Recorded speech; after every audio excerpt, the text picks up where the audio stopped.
language that God employed, that he used to create. The Bible. Is it hard to understand? When it comes to reading the Bible, the first thing that comes to mind is the fact that this is the Word of God. The seals have been broken, and the truth is here. And when we go throughout the scriptures, when we go throughout extra biblical records, we find that the language that God employed, that he used to create the heavens and the earth, was the Hebrew language. Christ said, I came for the lost sheep of the house of Israel. But yet no one, no religious leader, no religious church out there anywhere can now identify the 12 tribes of Israel. Can we? God is quite simple, but it seems as if man makes understanding him hard. What are those mysteries? The truth of your book and the truth will make you free. The Hebrew and Bible Academy, you're invited.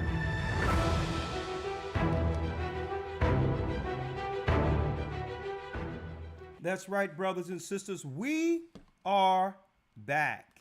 Elder Rawchaa, like I've never left. Here we go. Jumping right in. Picking up from where we left off. Behold, the devil shall cast some of you into prison. Elder Lawya, you with me? Yes, sir. I'm here. Okay. I'm prayed up. I prayed that the Most High would have this thing go through smooth. Here we are. Elder Lawya, back from where we just left off at. I have a different computer here. So everyone is talking about P. Diddy and Cassie. The focus actually is on incarcerating P. Diddy. Right? Along the lines of what happened with R. Kelly. And of course, like I said before, the behavior that's shown on the tape is inexcusable. Right? A tape came out in 2016 concerning him dragging Cassie through a hall. But there's a greater narrative that most would ignore. Why was P. Diddy in the position to influence our people through the art of rap anyway, and who put him there? Right? So, like I mentioned earlier, 1992, Tupac said, well, listen, it's time for them to give us what's owed.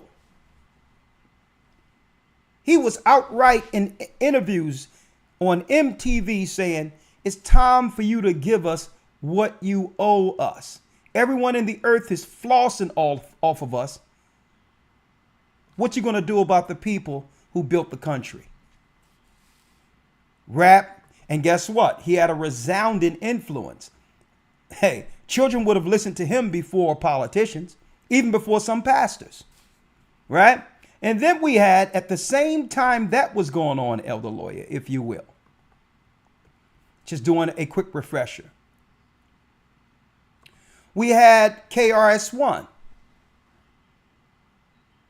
With all the rappers getting together around 89, before that, stating our people are headed for self-destruction. All the bigs were in this particular song, right? We had Big Daddy Kane. We had all of them, right? Heavy D, they were all there.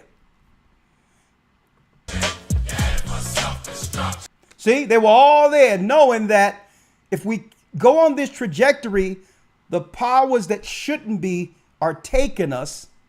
Eventually, our people will seek to exist. Grassroots speaking to the injustices. And then we had what? Just doing a quick refresher.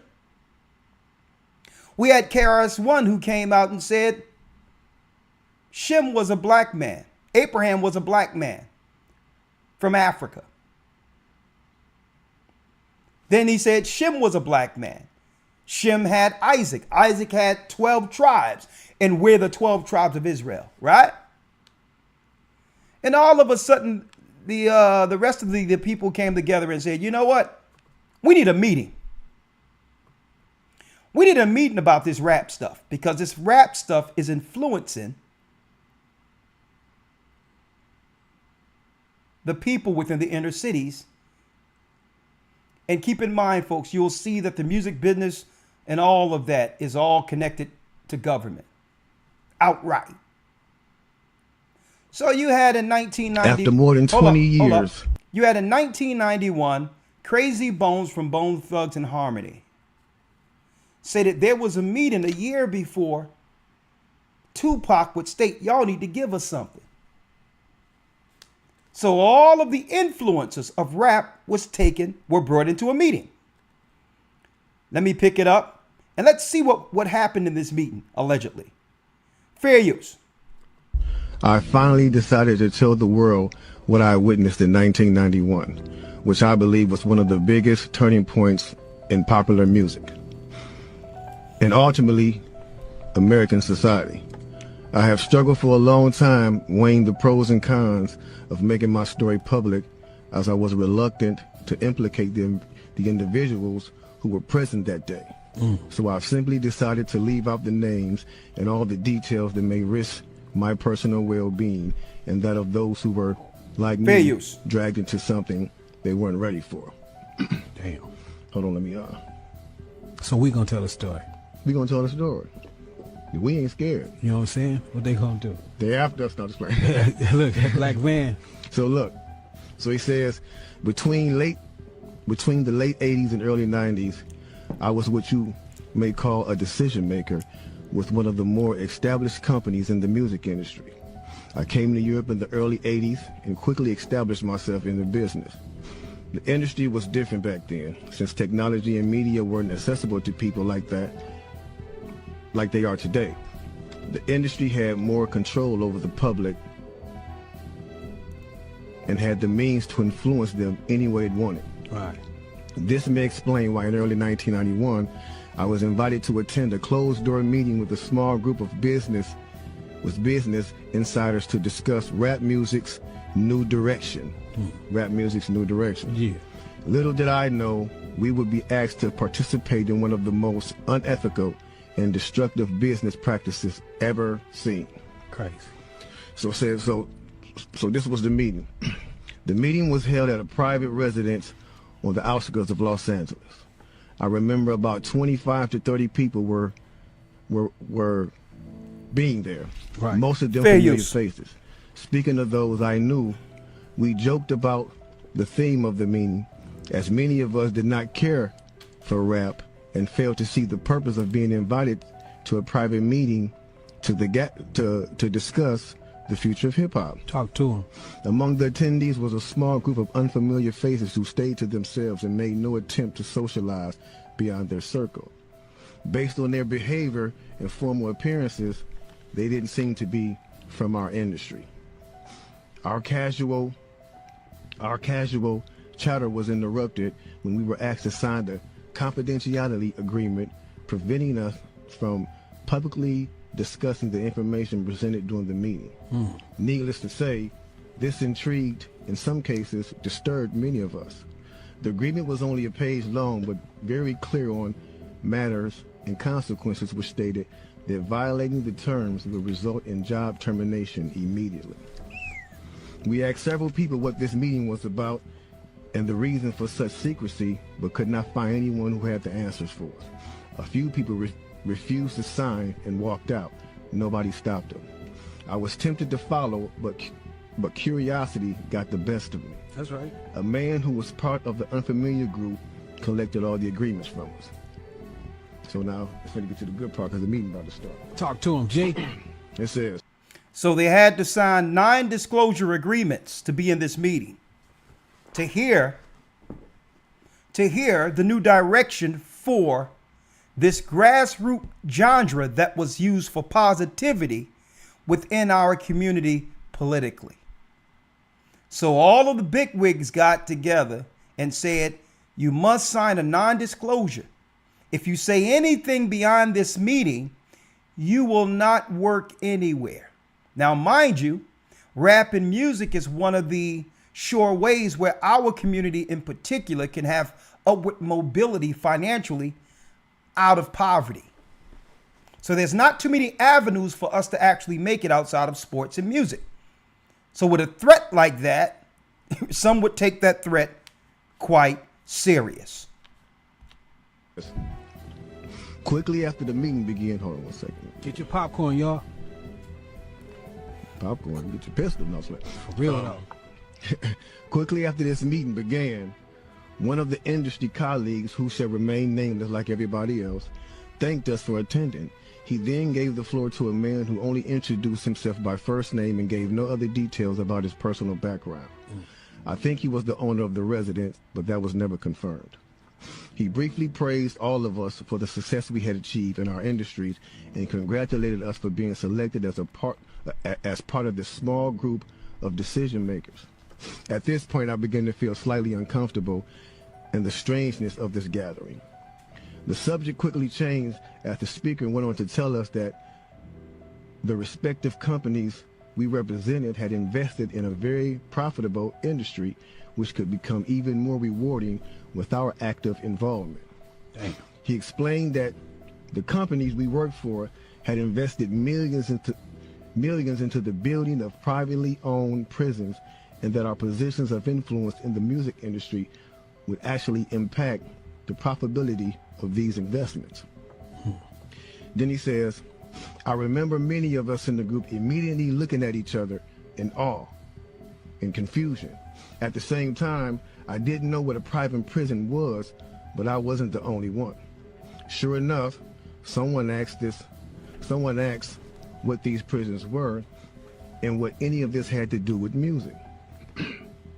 We were told that these prisons were built by privately owned companies who received funding from the government based on the number of inmates. The more inmates, the more the government would pay these prisons. It was also made clear to us that since these prisons are privately owned, as they become publicly traded, we'd be able to buy shares. Most of us were taken back by this. Again, a couple of people asked what this had to do with us. At this point, my industry colleague who had first opened the meeting took the floor again and answered our questions. He told us that since our employees had become silent investors in this prison business, it was now in their interest to make sure that these prisons remain filled. Our job would be to help make this happen by making music which promote criminal behavior, rap being the music of choice. He assured us that this would be a great situation for us because rap music was becoming an increasingly profitable market for our companies, and as employees, we'd also be able to buy stocks in these prisons. Immediately, silence came over the room. You could have heard a pin drop. I remember looking around to make sure I wasn't dreaming and saw half of the people with dropped jaws. My daze was interrupted when someone shouted, "Is this a fucking joke?" At this Excuse the point, language. things became chaotic. Right. Two of the men who were part of the unfamiliar group grabbed the man who shouted and attempted to remove him from the house. A few of us, myself included, tried to intervene. One of them pulled out a gun, and we all backed off. They separated us from the crowd, and all four of us was escorted outside. My industry colleague, who opened up the meeting earlier, hurried out to meet us and reminded us that we had signed an agreement and would suffer the consequences of speaking out about this publicly, or even those who attended the meeting. Damn. I asked him why was he involved with something so corrupt, and he replied, "It's bigger than the music business and nothing we can do. No, it's bigger than the music business and nothing we want to challenge without risking consequences." We all protested as we walked back into the house. I remember word for word the last thing he said. "It's out of my hands now. Just remember you signed an agreement." He then closed the door behind him. The men rushed us to our car and actually waited until we drove off the property. Damn. So So this meeting, bro. Now that's a lot for a meeting right there. Oh yeah, definitely. You know, and this person later on, he said, you know, this person actually ended up leaving the music industry after this happened. With a few years after this, he ended up leaving the music industry. Okay. And he said he just, like, you know, over the years he just felt guilty, because he said as he sat back and he watched these plans come to a reality Over 2 decades. he sat back and was like, wow, they really pulled it off. Yeah. They really pulled this off. He was like, they were told not to sign any more political rappers, any more rappers that had messages in their No music. positivity. It was all to be gangster rap music that they promoted and put out. So if you wonder where And this Brand was Nubians before went, us. if you wonder where Brand Nubians went, where Poor Righteous Teachers went, where Public Enemy went, where KRS-One went, and all sorts of groups like that was talking, Yeah. even Queen Latifah and Moni Love and those, you know what I'm saying? Everybody. It's a back door. Yeah, anything that was harmless, fun rap, you know, anything that had a message in it had to go. Yeah, that's You know why what I'm if you saying? even notice though, not And we even, talk about that all the time. even be brief with it, you know what I'm saying? Those charms that came out like maybe in 1988. Hit the like 89, button. the African charms. Those they lasted for about 2 years and they disappeared real quick. You know what I'm saying? Yeah, definitely, Quickly. definitely. Now, after reading all this, you know, it actually made me feel a few different ways. The first emotion I felt was shocked, because I was definitely taken back by this, just knowing the level of evil that's involved by even thinking of a plan like this. You know what I'm Right. saying? The second emotion I felt was anger. Anger because it's not enough for them to exploit our culture and make all the money off of it. Mm-hmm. Because let's keep it real, the industry has never been favorable towards the artist. Never. But they're going to go beyond the artist to get the artist to influence and lure in the consumer, which they knew at the time were mainly minorities. In other words, keep promoting gangster rap so that the youngsters will be influenced by them, which in turn will incite them to want to act like them, and it's a very good chance they'll end up in their prison. Yeah. So they're getting paid twice. They're getting paid from the artists they signing, and then they're getting paid from the people that these artists influence that goes to prison trying to be like these artists. Yeah. So they making a killing. A killing. They're using the music business to promote their private prison business. My man is right there talking that right. 1988, a man named Tom Beasley, man. That's the co-founder of the corrections for Corporation of America. That's the CCA. You know what I'm saying? Excuse my French. I'm reading this thing right there real quick. It's the CCA. So in 1988, he founded that, and this is in straight concert with the same thing. So it's like the music business. You do what you do on your side, and over here with the correction facilities, we're gonna do on this side, because in 1970 there was 500 prisons. You know what I'm saying? Only 500 prisons in the United States. To this day, there's 1,700 prisons right now. That means big business. I'm talking about that done flippled over. You know what I'm saying? If flippled over is a word, because they're making a lot of money off of these things per inmate. You know what I'm saying? So getting with the same thing of the music, it all went hand in hand, and we just partying at the same time. So us as the artists is the tool they use. Yeah. The music is the bait, Yep. and the young consumers are the prey. It's a cold game. Cold game, bro. You know what Cold I'm game. saying? Then I felt sad. Sad because everything we seem to try to create, we always seem to give it away. We're always being tricked and deceived into believing that they have our best interests at hand, when clearly they never have, and they never will. They never will have our best interests at hand. It's blow after blow after blow after blow. Nick.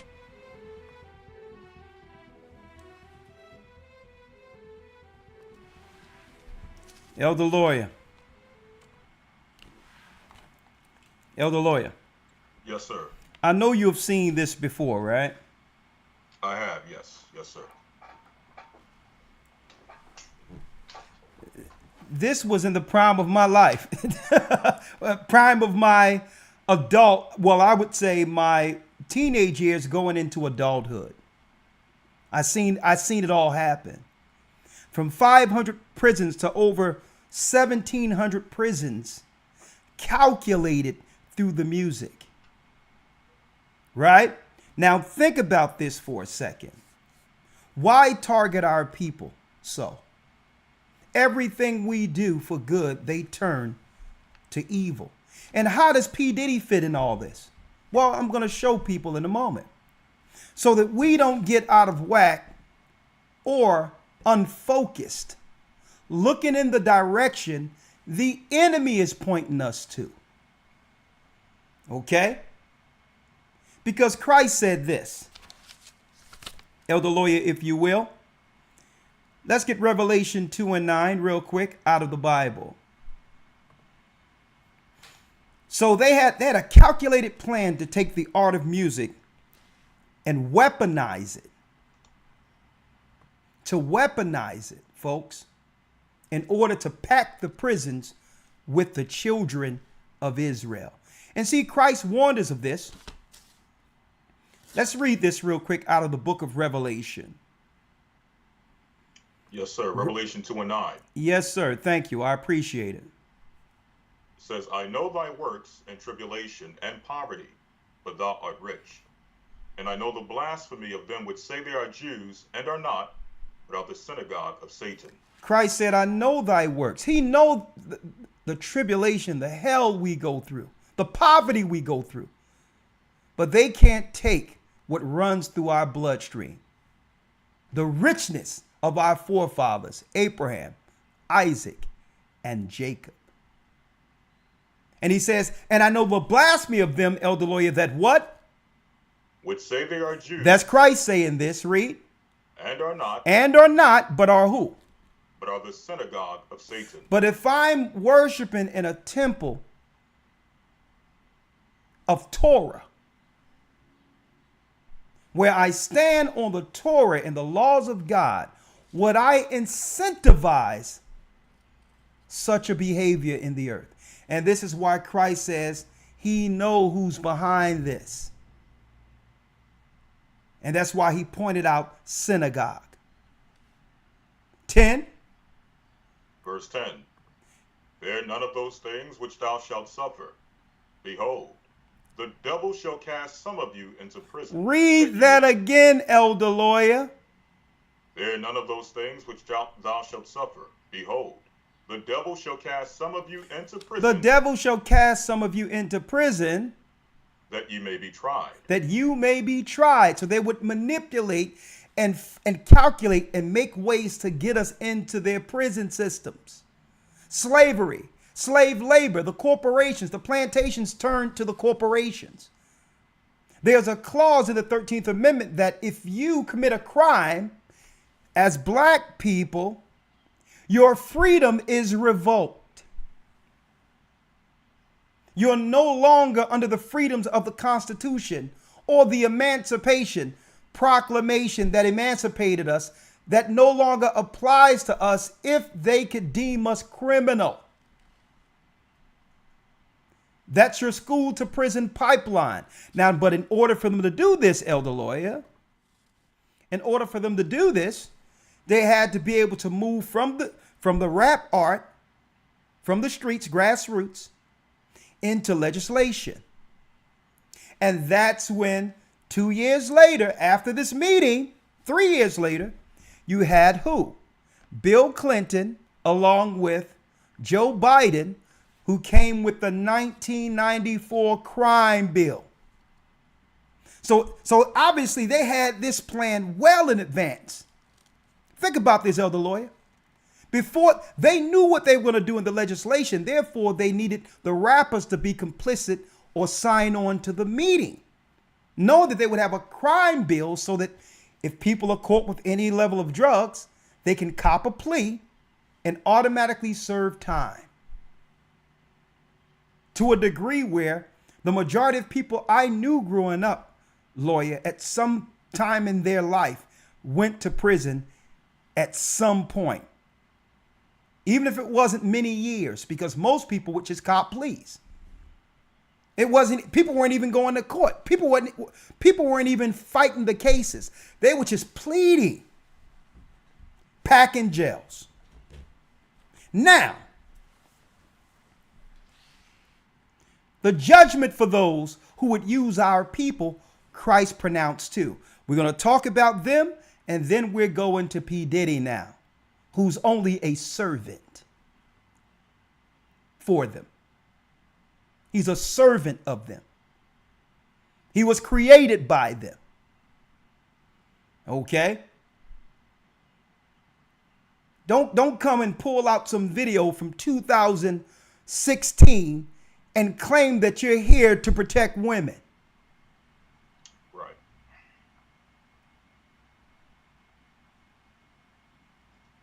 Allegedly, when it all went down, so-called Sean Combs went to the hotel and paid money for the footage of the hallway.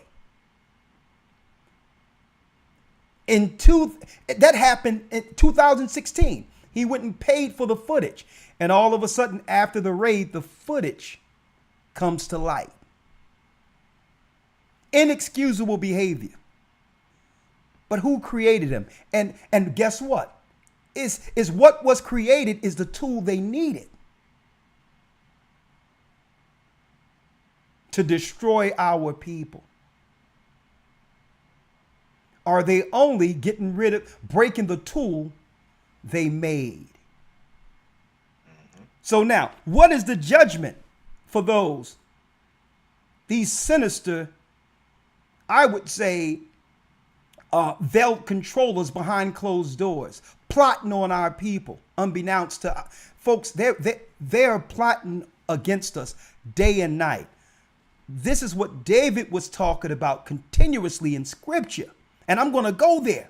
They can't sleep unless they come up with another plan to undermine and or destroy us, folks. Elder Lawya, if you will, going to Christ real quick. Let's go to Matthew 11, if you will.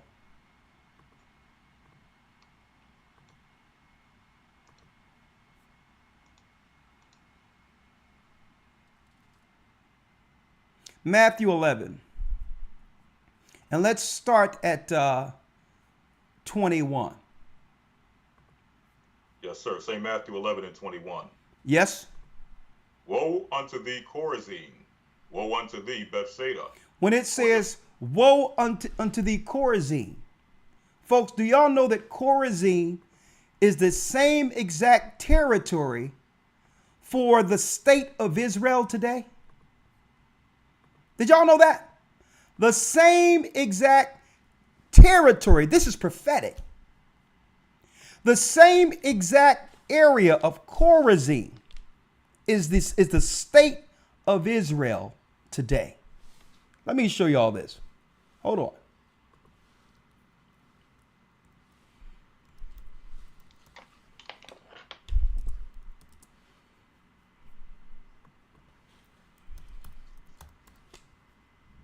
One second. Let me pull it up. Look at this. Let me show you all this. Real quick. Chorazin. It's where? It is now the territory of modern Israel.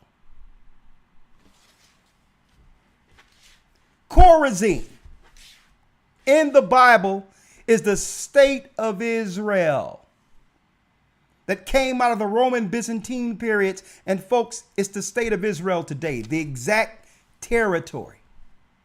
And that Christ was pointing out where they would be working from against God's people. Let's read it again. Read that again, Elder. Matthew 11 and 21. Woe unto thee, Chorazin! Woe unto thee, Bethsaida! Bethsaida, read. Now, Bethsaida is modern day Lebanon. Lebanon was taken by the Romans when Pompey sacked it, where the Edomites went into the modern day Lebanon. The modern day Lebanese are Romans. They are Edomites. And Christ said, woe to them too. When Pompey went in, he took over the land of Bethsaida, what we would call today modern day Lebanon. So unless you have the scriptures, unless you know understand Christ, you'll get caught up into the wash without seeing the big picture.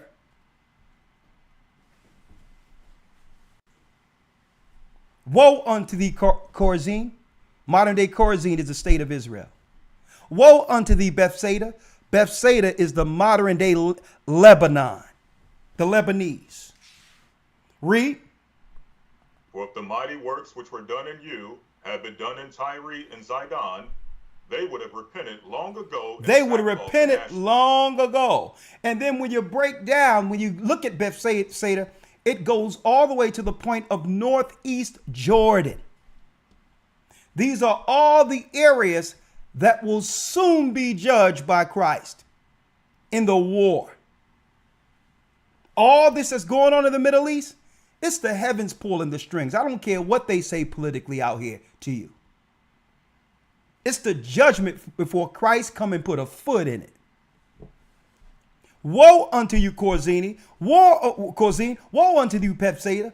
For if the mighty works which were done in you, read, had been done in Tyre and Sidon, they would have repented long ago in sackcloth and ashes. They would have repented long ago in sackcloth and ashes. And when you look at Tyre and Zidon, that particular area is northeast Jordan. Read on. 22, but I say unto you, it shall be more tolerable for Tyre and Sidon at the day of judgment than for you. Than for you. There's a warning. And they know they're coming at the end of their reign. They know this. They know a judgment. But what they're thinking is, if we get rid of Jacob before Christ returns, then maybe there's another opportunity to stay ruling on earth. At worst case scenario, we'll go into space and live. That's what they're thinking. But our God stated, the pride of their heart have deceived them. Now, Elder Lawya, now let's go to their servant, whom they call P. Diddy. Let me make it clear. Puff Daddy runs, or Sean Combs runs absolutely nothing. Right. Okay. He runs absolutely nothing. What's the story was made, American Gangster. It was made after the original character. Frank Lucas. Frank Lucas. Frank Lucas. See, they try to put it out there like he independently went into Asia by himself and brought drugs into America and all that to destroy the hood, so that they can actually won't tell the truth concerning his connection with all these clandestine organizations. Sean Combs' father worked for Frank Lucas. That's not alleged. He'll even tell you that in some of his past documentaries. His father was killed in connection with all these organizations. Okay? His mother was tied in allegedly with some of that. And he grew up under all these different clandestine organizations, allegedly, and was made to do this. Created. Now, let's go to Cassie real quick. And then after that, we're going to go into some scriptures on Puff Daddy, because obviously if you're from a synagogue and follow the law, you shouldn't have an artist who would promote debauchery or sin, should you? Isn't that hypocritical? Now, here's a meeting, Elder Lawya. Here's a meeting with Sean Combs, and I remember way back then, this is 2006, where Cassie came in with her boyfriend / producer, Ryan Leslie. That's not alleged. He said it. He had a song, Me and You, and introduced her to Bad Boy to be signed as an artist. She ended up right? Hypergamy, or hypergamy, whatever. She went for the higher catch, right? But even before that, check who's in the meeting, Elder Lawya, well after what we just seen with Bone Thugs. Obviously, everyone who's in the business is now in agreement with producing music that would lead to our women becoming streetwalkers and our men going to prison. The only people that was left were those who would agree in that meeting. 2006. Fair use. Check out this meeting when Cassie meets Sean Combs. So I wanted to get us all together so we could get this, everybody can hear from me how focused and excited I am about the project. I wanted, Cassie to, everybody to meet Cassie. Y'all know that's Cassie. And hear the story. Brothers and sisters, y'all see that guy right there? 2006. Ryan Leslie. That was Cassie's man. He created Cassie. He raised Cassie in the music. He took Cassie into the meeting only to lose her to him. Thou shalt not commit adultery, anyone?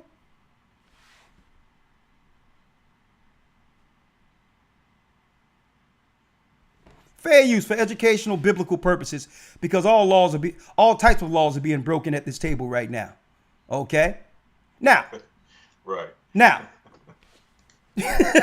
Now, before we get to the table, Elder Lawya,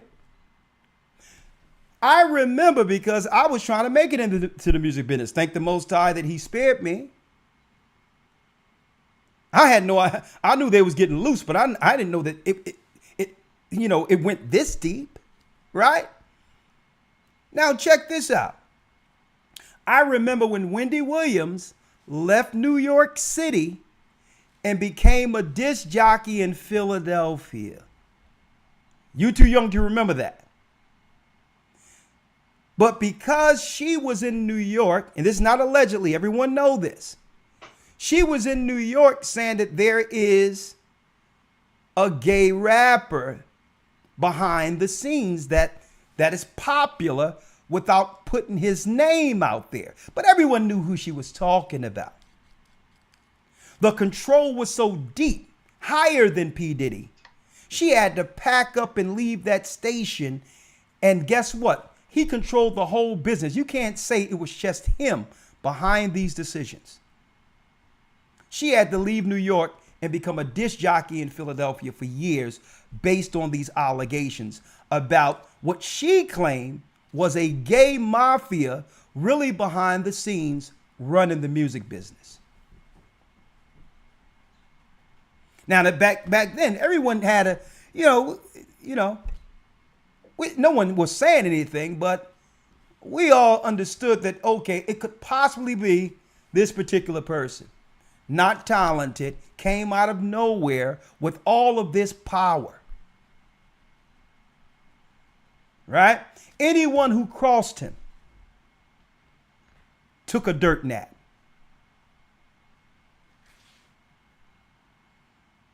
And who would believe that that's all that's really all of his power? But let's go back to the meeting real quick, because we have to go to these scriptures.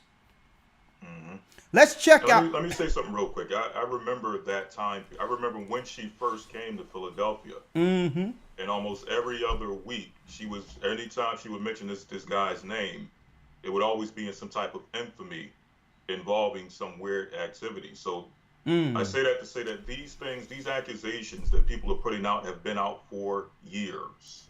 This is not new information. A lot of the stuff. Now, some of the stuff sounds a little outrageous, what have you, but a lot of these things have been out there for years. So. Well, I'm glad you're saying that, because we need to find out who benefits from promoting sinful behavior.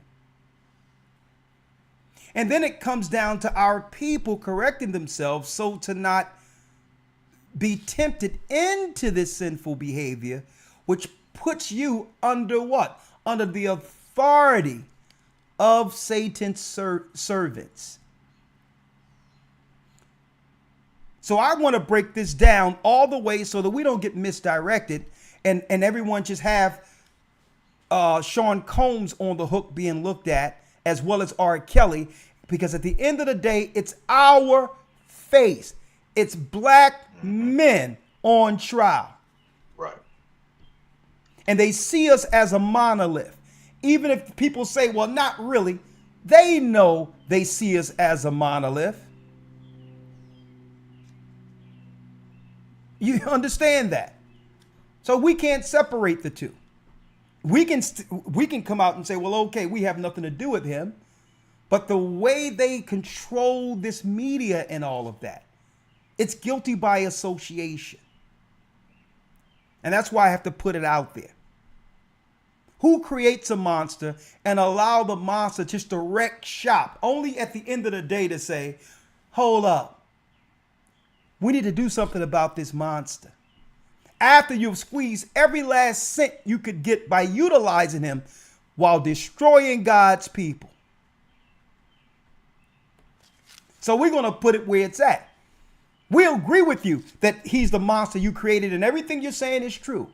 But should you get away with creating him? Mm-hmm. Right. That's the question. Should you get away with creating him?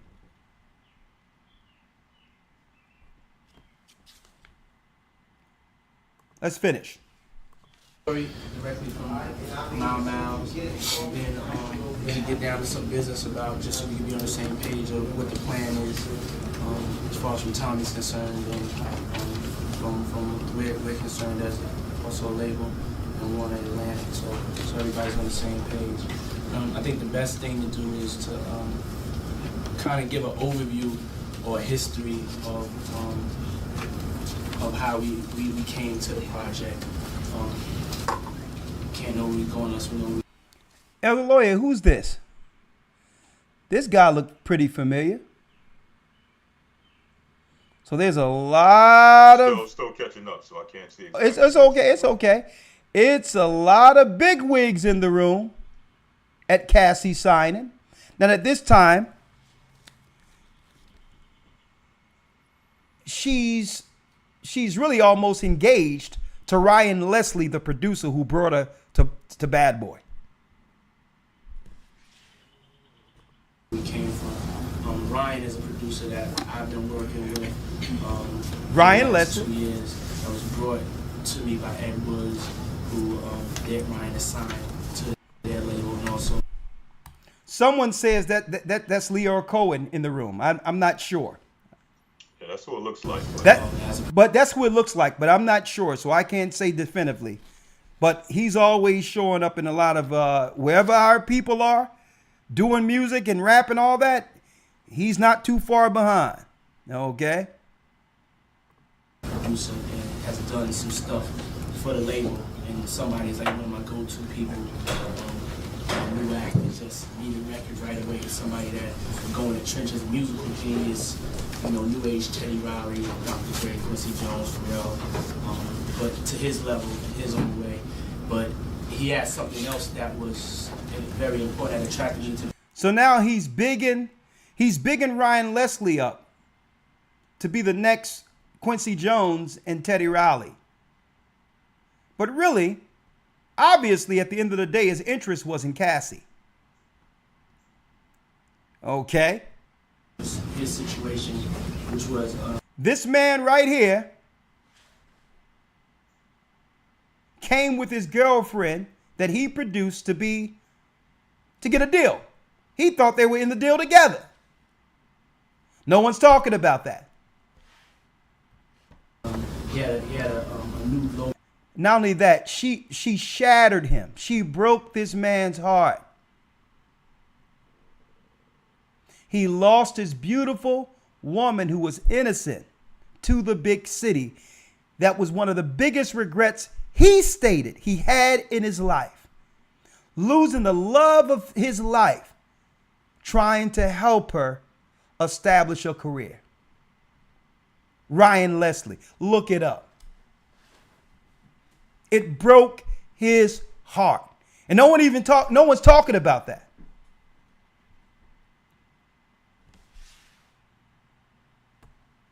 Outlook. He had a record that he didn't put out here, and he went and started going over to Europe and doing shows and starting to build a following over in Europe. And I took notice to that because I didn't really see a lot of artists that would have. Yeah, I think L.A. Reid is in the room also. So when he was doing that, I heard he also had a young lady that was with him named Cassie that had a record out. And I started hearing this record that was haunting me in the clubs, and it was it was Cassie's record, Me and You, and it was I would hear it everywhere I was at. And so I kept asking what record is that, and Dwayne told me that it was Ryan's act, it was Cassie. When I saw her and I met her and I saw this DVD on her, hopefully we can play that. That's what kind of made me like really fall in love with the project, because I saw something more than just records. I saw something that there was a personality there. There was something that, the whole world could fall in love with. The whole world could fall in love with. Elder Lawya. Now, let's get scriptures, brothers and sisters, on the ilk of those that they choose to sign these agreements. Because, folks, if you think that it starts and stops with Puff Daddy, you have another thing going. They had a plan for everyone who was in that room who agreed to destroy their own people. I said this years ago, Elder Lawya. What did I say years ago? Quote, unquote. When they see a people who's willing to betray their own, they are not to be trusted. And at the very end, know that you betrayed your own and sold your own people to the devil. They'll do you in before you do them in, because they know what they have created in you. You can say what you want about every other people, but they're not going to side with their people. They're not going to side with us against their own people, even if they hate someone of their own ilk. Mm-hmm. They will never align themselves with us to conspire to harm their own people. They'll always take the side of their people. Only our people would agree to go on their side in an effort to destroy their own.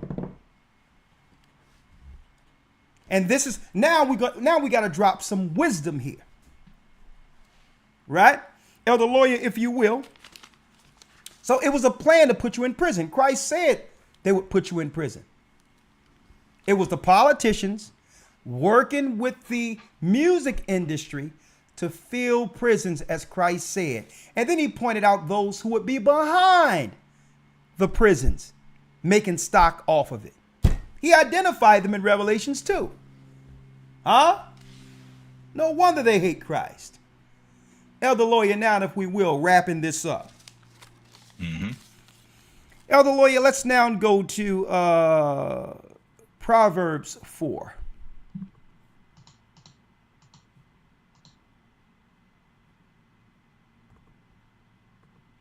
Let's go to Proverbs 4 and 14. Oh, yeah, Elder Lawya. I already thought about it. Mm-hmm. When we get back from this particular, this gala, okay, this symposium, over in Augusta, Georgia. Mm-hmm. The following weekend, either Friday or Saturday, probably Saturday, we would do an early class, 10 to 12 or something, and go set up out there where we began to teach the path to the mark. And just drop everything, what's going on, what happened in the pandemic, what's going on over there in the Middle East, how they're targeting our people, how they have agreed to allow our people to abort 400,000 babies a year. All of it we're going to drop on the streets. Now, a lot of what we teach, we're not going to be able to show, only certain clips based on the guidelines here. But all the unfiltered stuff, I'm going to find a place for it, and people will have access to it because it's time. Let's go to Proverbs 4 and 14 real quick. Let's read it.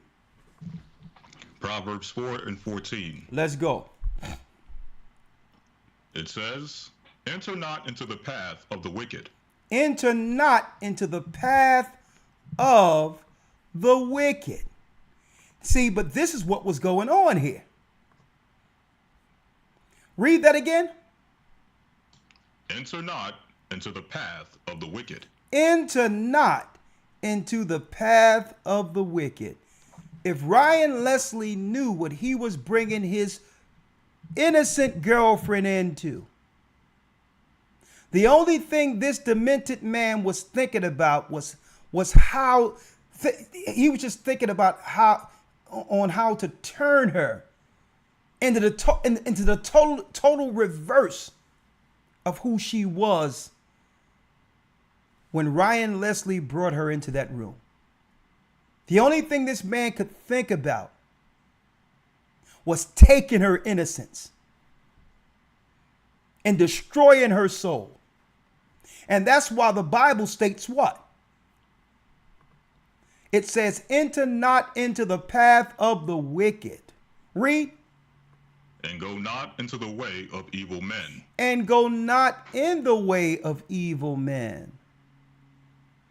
Why I put that out there? Well before Ryan Leslie took her to that meeting to be signed, the reputation in the news was already out there concerning him and the people he's attached to. Mm-hmm. So he went into this meeting. She went into this meeting with both eyes open, thinking, and this is what happens when we deal with this stuff. I hear what people say about him, but it's not going to happen to me.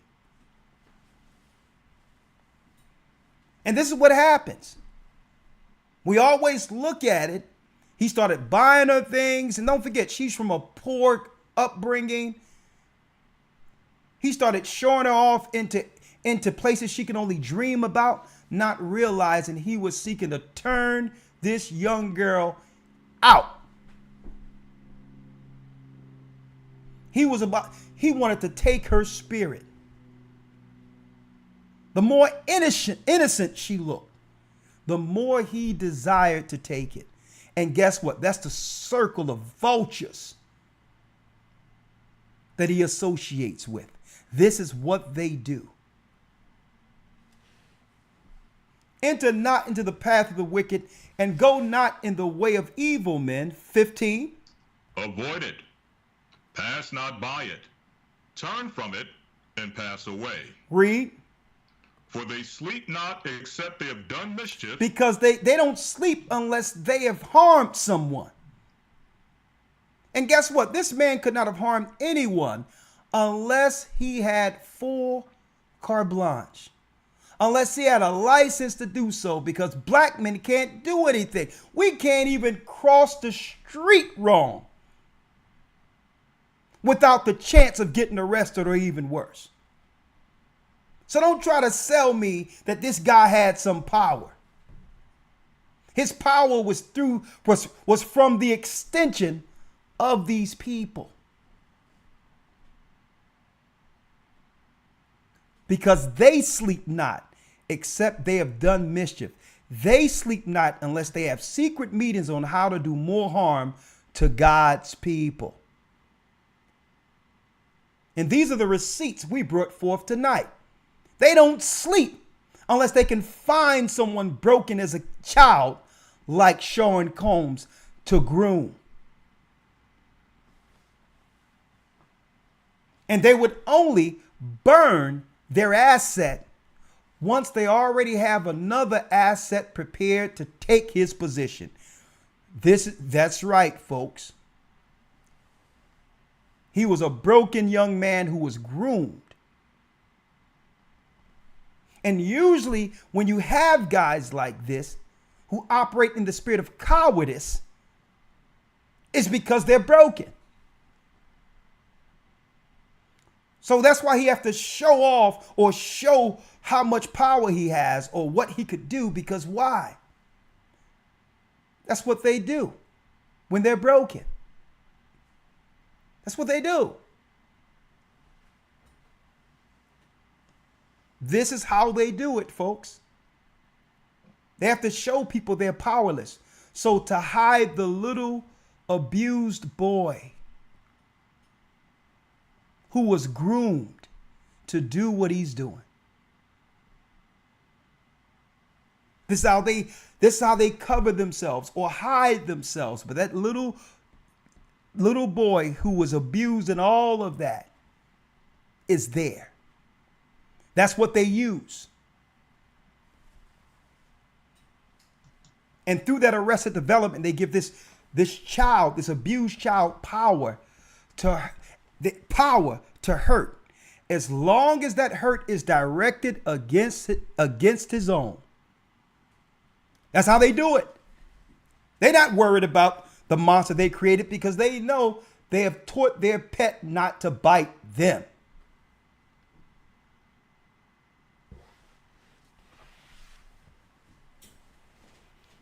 For they sleep not, except they have done mischief. Read. And their sleep is taken away unless they cause some to fall. And their sleep is taken away. That means they can't sleep unless before their head hit the pillar, that they have accomplished their destruction against another one of our people. 17. Verse 17. For they eat the bread of wickedness and drink the wine of violence. For they eat the bread of wickedness and drink the wine of violence. Read. But the path of the just is as the shining light that shineth more and more unto the perfect day. Read. The way of the wicked is as darkness, they know not at what they stumble. It says the way of the wicked is as darkness, and they know not at what they stumble. And it's deep being in a conflicted place where you've done so much wrong that when you grow a conscience, you still realize you're stuck. And that's what happened with him. He started reflecting back on all the evil he did against his people, grew a conscience, and came into a meeting amongst black elite to say that he want to help our people to actually regentrify our own neighborhoods. He came in a private meeting with those same guys. And I know the elite was saying, well, hold up, man. There's no deal with you where you can help your own people. That wasn't part of that agreement in that meeting. What are you talking about? How are you going to stand on our platform on the Grammys and threaten us? How can you have a private meeting with black elites when we made all of you? We created all of you. So what happens when they grow a conscience and start to wise up? Because folks, when you get into your 40s and 50s in particular, you understand 3/4 of your life is already gone. And you begin to reflect on that young person differently. Now, I would never make no excuse for any criminal, because he knew what who he was laying down with. And he had an opportunity to walk out of that room like everyone else did. Okay? But when you get up there in 50 and you understand that 3/4 of your life is already done, you look at how you can leave a legacy outside of the trail of infamy that followed him. And I believe he's having a clash of conscience. People try to hide it with drugs and different type of psychotics and all that. And they're letting them know, listen, you can't get out. You've done too much. Your people don't trust you. And we definitely don't trust anyone who would destroy their own people. And he's stuck between a rock and a hard place. And the only The only power who can save him is the Almighty.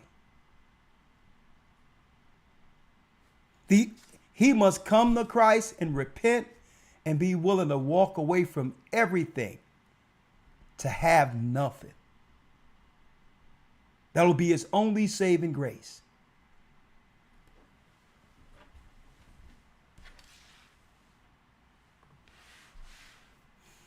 Let's go to the 20th verse. Verse 20. My son, attend to my words, incline thine ear unto my sayings. Let them not depart from thine eyes. Keep them in the midst of thine heart. Now, Elder Lawya, because everyone is online talking about this, right? And of course, I received a few messages. When you're going to say something about this or whatever the case is. A few messages came, through YouTube or whatever on the YouTube messages. But I'm checking out how people are responding to it. And every time I see the responses, I'm shaking my head. I'm shaking my head because what? It's actually having the intended effect they wanted it to have by putting out something they hid since 2016. Mm-hmm. As if they care for Cassie. Right. Who have power to call someone to clean it up and say, hey, erase that or give the tape to Sean Combs and let him take it home? If you cared about a young lady at knowing that she's being torn apart by this guy from hotel to hotel, and the hotels your people own. Mm-hmm. And y'all, you know what he's using this girl for, and you are allowing it only to be used as blackmail later.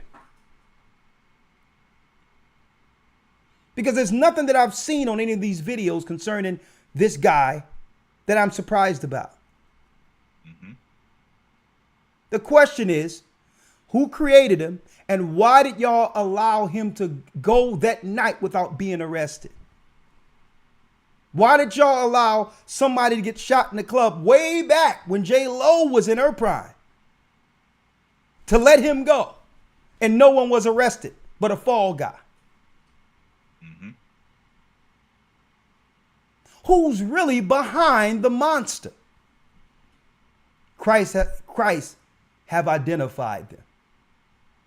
And those who walk in their paths and agree with them will get the very same thing. Because guess what? They don't have no allegiance to any man, especially our people. The only allegiance they have is to their father, the devil.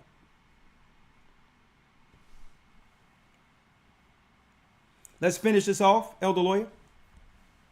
Yes, sir. Verse 21. Let them not depart from thine eyes, keep them in the midst of thine heart. For they are life unto those that find them, and health to all their flesh. Read. Keep thy heart with all diligence, for out of it are the issues of life. Keep thy heart with all diligence, for out of it are the issues of life. See? The enemy will always have a scenario where, okay, I can do this and make you rich overnight if you're willing to sign this. And the Lord is like, nah. You may receive some blessings in life, but they'll be well deserved and you'll be able to sleep at night for your hard earned. It's not like the Most High isn't going to bless you, but it's going to be through a righteous path where the blessings is something that you can actually appreciate and thank the Most High for. It's nothing like laying down knowing that the money you're spending, the food you're eating, the house you're living in, and know that in your conscience, it's all blood money at the expense of your children, burning them to Moloch at the expense of your own family, the children of Israel, the black man. There's nothing like, he can't even lay down right in all of his expensive houses and all that because he understands that his house was built on blood.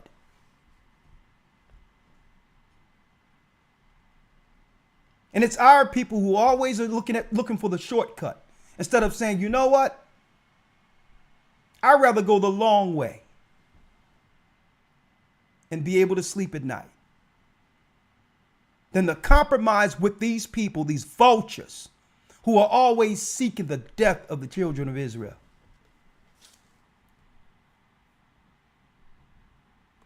Let's finish it up, Elder Lawyer. 24. Yes, sir. Verse 24. Put away from thee a froward mouth, and perverse lips put far from thee. Put away from me a froward mouth. Perverse lips put far from me. Read. Let thine eyes look right on, and let thine eyelids look straight before thee. Read. Ponder the path of thy feet, and let all thy ways be established. Turn not to the right hand nor to the left. Remove thy foot from evil. And see, let me tell you, when these children are groomed to do what he's doing, a lot of people don't know, Elder Lawyer, that Sean Combs' father was a direct underling of Frank Lucas and was killed in the game. So there was a lot of different organizations operating in that house where they could raise him to be what he became. Right? Now, what happens real quick, Elder Lawyer, when as a child you're violated under these quote unquote alleged sex ritual parties? Because folks, what Sean Combs did wasn't independent of himself. What he continued to do, which is evil. These are ritualistic actions he learned amongst elite circles.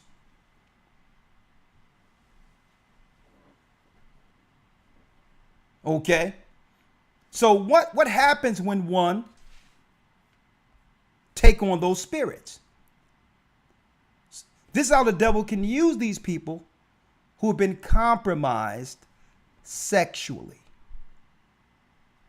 And that's why we always hear about these sex scandals, not realizing the ritualistic side of it as a form of not just blackmail, but control.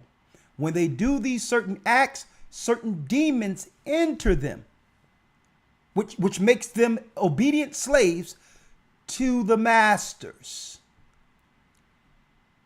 And all of the evil in these people can now be directed into destroying those whom the overlords deemed, who they deem enemy.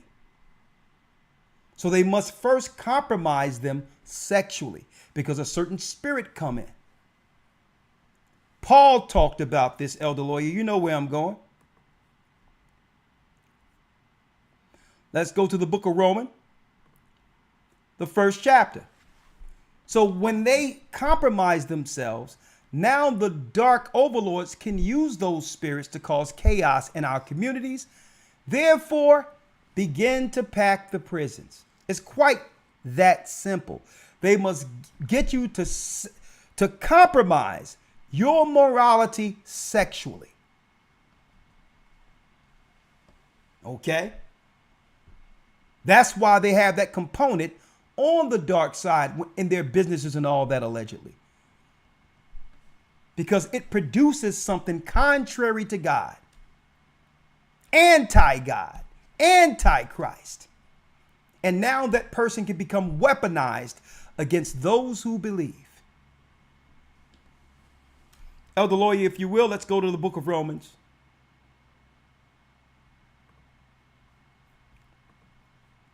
Let's go straight down to Romans 1:25. Yes, sir. Romans 1:25. No, matter of fact, let's go to 23. And all this is good. Let's go to 20. Verse 20. For the invisible things of him from the creation of the world are clearly seen, being understood by the things that are made, even his eternal power and Godhead, so that they are without excuse. So the Bible states plainly, for the invisible things of him, that means God, from the creation of the world, are clearly seen, being understood by things that are made. He made male and female, period, to bring forth life. That's it. There's only two sex. There's only two, male and female, period, according according to the creation. Period. Even his eternal Godhead, male, female, that's right, the Holy Spirit, wisdom, is effeminate. The Most High is masculine, and through the two came life. The Spirit that will become what? The first begotten of the Father, Christ himself. 21. Because that when they knew God, they glorified him not as God, neither were thankful, but became vain in their imaginations, and their foolish heart was darkened. So the first step in becoming a servant of Satan is to claim God doesn't exist, or to make bold, ridiculous, stupid claims that, and I hear our people saying this all day, we're gods. Utterly ridiculous. You don't see no other people running around claiming to be gods. On the bottom of everyone. Right. How can you claim to be a god when all the other nations are above you? Nonsense. So what happens? You start to believe you're a god. You're invincible. You're untouchable. 22. Verse 22. Professing themselves to be wise, they became fools. Come on.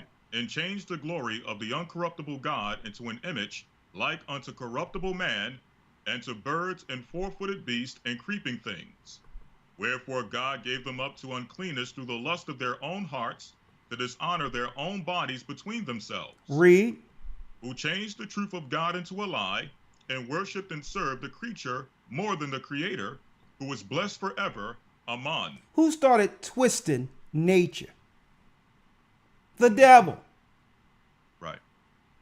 Who began to have man question whether or not God exists? The devil. He know the Most High exists.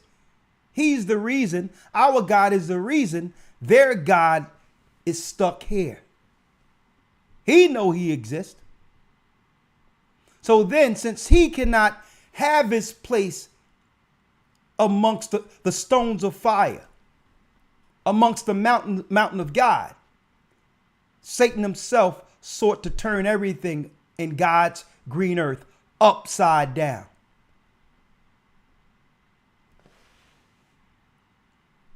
And then what happens? 26 for this cause. 26. Because man will hear this new age Babylonian garbage that comes from the Gentiles and not believe in the true and living God, the God of Israel. For this cause God gave them up unto vile affections, for even their women did change the natural use into that which is against nature. To change the women against nature, to make them desire, because they don't want to accept their true nature in obedience and submission to a man. The Most High said, since you don't want to deal with my order is in heaven and it will be on earth. Well, if you don't want to deal with my order and submit, then in your mind, you'll be justified laying down with a woman, even though no life can come from it. In essence, what you're doing is just killing your own name and your own species, if I can use that word for those who don't believe right now. You're destroying the future of your own existence. So since you don't want to submit, your desire will be to other women, and eventually you'll just die off with no name, no legacy, and be forgotten. See? Some people think they're hurting others or hurting men by laying down with other women and all that. You're not. That's a vile affection. That's on you. There's no men envying that particular, not no real man anyway, envying that sick, demented type of operation outside of God. 27, let's read it. And likewise, 27, and likewise also the men, leaving the natural use of the woman, burned in their lust one toward another, men with men, working that which is unseemly, and receiving in themselves that recompense of their error, which was meat. so see what happens to men? These men, because they don't want to honor God, they get in all these elite groups, and now they must compromise their manhood by allowing their overlord to take theirs. To take their manhood. Burned in their lust one toward another. Now, the only way when you've been violated by your paymasters is to feel some level of authority is to now make a casting couch for men who would like to participate in your business. Since you cannot, your overlords have taken your manhood, now the only instance you have to feel some level of courage or bravery as a man is to do the same thing to others. And that's where we are, folks, in this business. There's a reason why they put a certain people over the entertainment business. Because it's not just the act itself. We're talking about the demons that enter when you compromise his nature. These are the tools Satan can use in the earth to destroy mankind in every sense of the word. A lower population.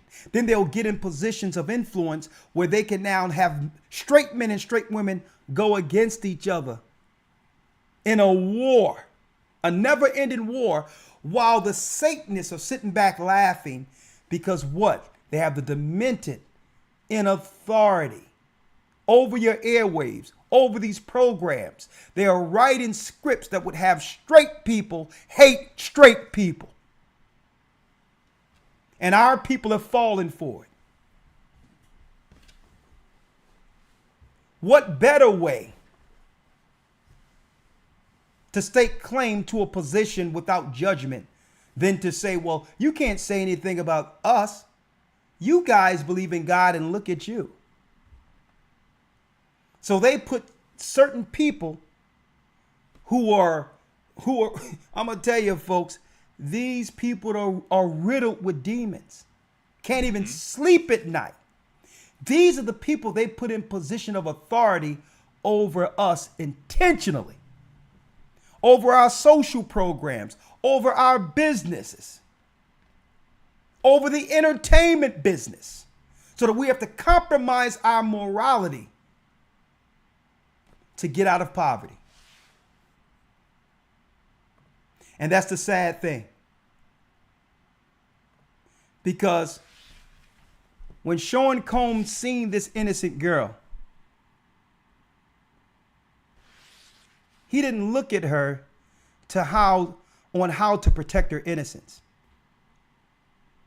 and keep her this innocent.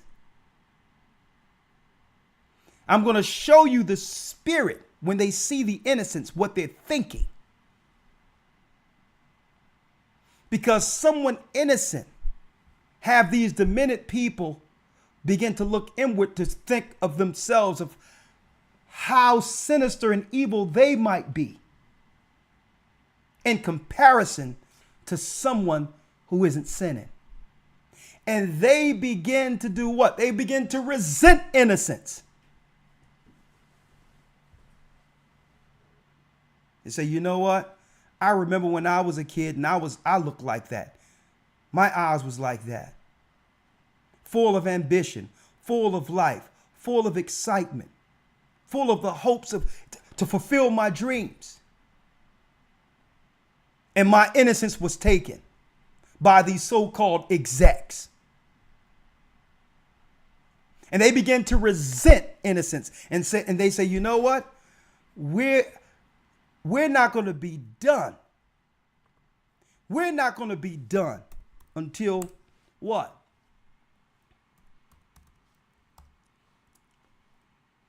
We're not going to be done until we turn her. Until she look at this.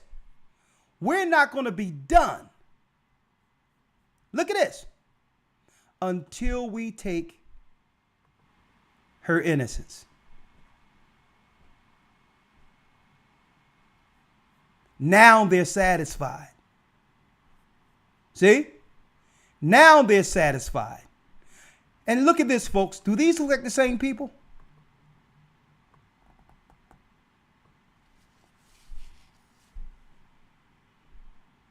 Look at this. And look at this. Before the industry and after the industry. You think this is just Puff Daddy?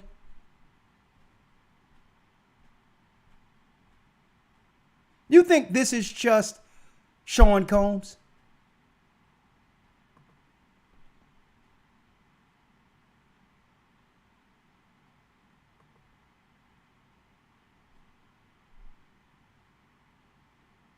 No. It is the same person.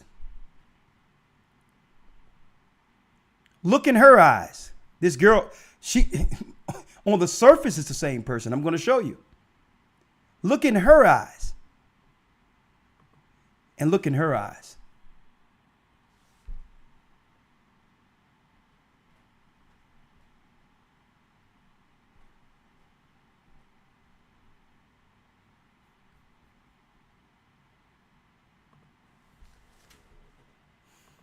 Elder Lawyer? Yes, sir. Let's go to 28. What happens when they begin to turn over? And that's why they have these rituals and have these girls and guys enter into these, I would say, non-traditional, according to God, relationships when you enter the business. Because it's deeper than compromising and having something on you for blackmail. That's just one part of it. There's something else. There's a spirit that comes with it. Read 28. Read that. Verse 28. Even as they did not like to retain God in their knowledge, God gave them over to a reprobate mind to do those things which are not convenient. So since they didn't want to retain God in their knowledge, which means growing up, they knew better. They had a fear of God. And since they would rather let that go for the business or to advance in this world, he said, you know what? God gave them over to a reprobate mind to do things which are not convenient, unlawful. 29. Being filled with all unrighteousness, Now, fornication. now check out all the spirits that enter people who choose that lifestyle. Mm-hmm. And this is how Satan can use them. Right. Now that you believe God no longer exists, or that you're God, you have free reign to become all of this without judgment. Being filled with all unrighteousness, what? Fornication, wickedness, covetousness. Now, when it says maliciousness. fornication, which means unlawful sexual behavior, maliciousness, you become malicious, vengeful. Mm-hmm. Okay, in business and within your family structure, you become malicious, full of envy. What drives you is envying others in your same business. You're not satisfied. You're continually competing with everyone else, full of envy, never satisfied. Read. Murder. Debate. Deceit. Malignity. Whisperers, because then you will get a contract to spread your demons even more. Okay? You will get reality TVs where there's nothing but fighting, debauchery, and all of these behaviors come into the forefront as entertainment. And all of this leads to prison, folks. All of it. Talking about people, saying things that you have no business. Starting trouble. Someone's going to die here. Someone's going to jail. So they need people in these behaviors because why? People who exhibit these behaviors could never have a peaceful rest. The demons haunts them continually in them. So how do they release this? They release it on society through these behaviors. 30. Verse 30, backbiters, haters of God, despiteful, proud, boasters, inventors of evil things, disobedient to parents, without understanding, covenant breakers, without natural affection, implacable, unmerciful, who knowing the judgment. Now check it out, Elder Lawya. Everything that I've just mentioned, you can see exactly what the controllers creates. When one talks about people like P. Diddy, you think they only have behavior of someone abusing somebody, or even worse, strictly on him? Right. He's just the one that's up for it now. He's a domino to fall now. R. Kelly was a domino. Folks, they got another domino already set up right after they get finished with him.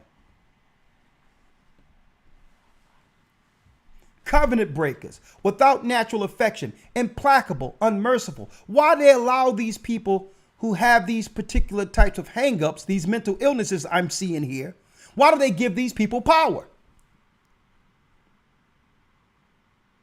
See? Why? So that these people can become gates for the demons to destroy anyone in their wake. Right.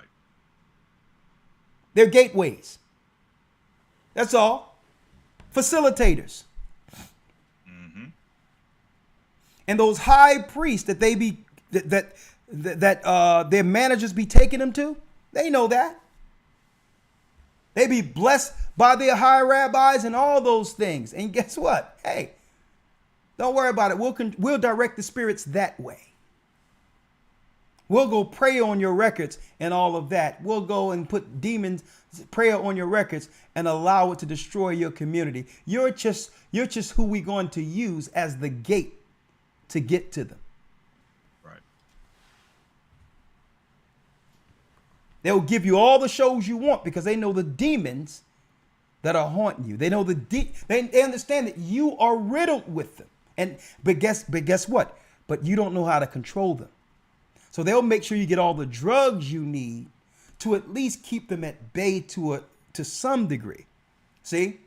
So you can manage the demons, but they don't want you to let the demons go because the controllers, the high wizards, they know how to actually use you and use every demon to destroy your community. They know how to actually aim those spirits in you in a time that's fit for them. We're talking about high witchcraft that's connected to the music business. They want you with all these spirits in you because now they can set up the productions so that now you can now spew these demons throughout the earth to destroy mankind. Satan's plan executed at its perfection. And 32 reads what? Who knowing the judgment of God, that they which commit such things are worthy of death, not only do the same, but have pleasure in them that do them. And that's the answer for those who claim that this type of behavior isn't spoken of in the New Testament. Right. It's right here. Because what comes from all of that behavior is death. And this is why they put those who actually deal with this type of sexual behavior in all high positions as taskmasters over God's people. Folks, these people aren't running their people. They're the new taskmasters for us.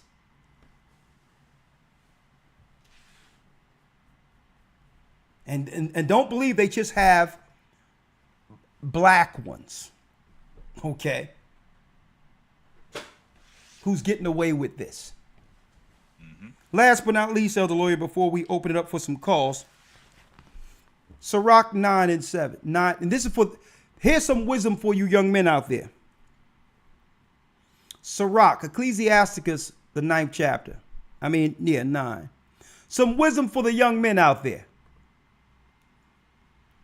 Sirach 9 and 7. Hold on, let me get it, Elder Lawya. Let's start at 2. Verse 2. A matter of Give fact, not a matter of fact. Yeah, let's start at 2. Ready? yes, sir. Let's go. Sirach 9 and 2. Give not thy soul unto a woman to set her foot upon thy substance. Man, let's start at 1. It's all good. Verse 1. Be not jealous. Because these are the things where once you're operating outside of the spirit, like so-called P. Diddy, and like other men too. At any time, keep in mind and understand this, and there's no slight to any side whatsoever. I'm just saying this in general. Okay? Here's the playbook for the enemy to take down a man. You want to know what the enemy uses over and over again? Because they understand the only one who can rival them are men who are of the children of Israel. So the enemy, like the serpent, uses the same tool over and over again. The first thing he thinks about when it comes to someone that he cannot rival or take down is to find someone close to him that they can use as a tool to take them. Usually, with all these men out there in the business, there's some woman out there who's been slighted or is willing to take the bag to take them down. And they know it. Because why? What happens is when people get in the business, they become idols, arrogant, feel they're untouchable, and begin to step on other people. So it's nothing for these guys now to go back and find someone that these people have stepped over or stepped on. And usually it's a woman.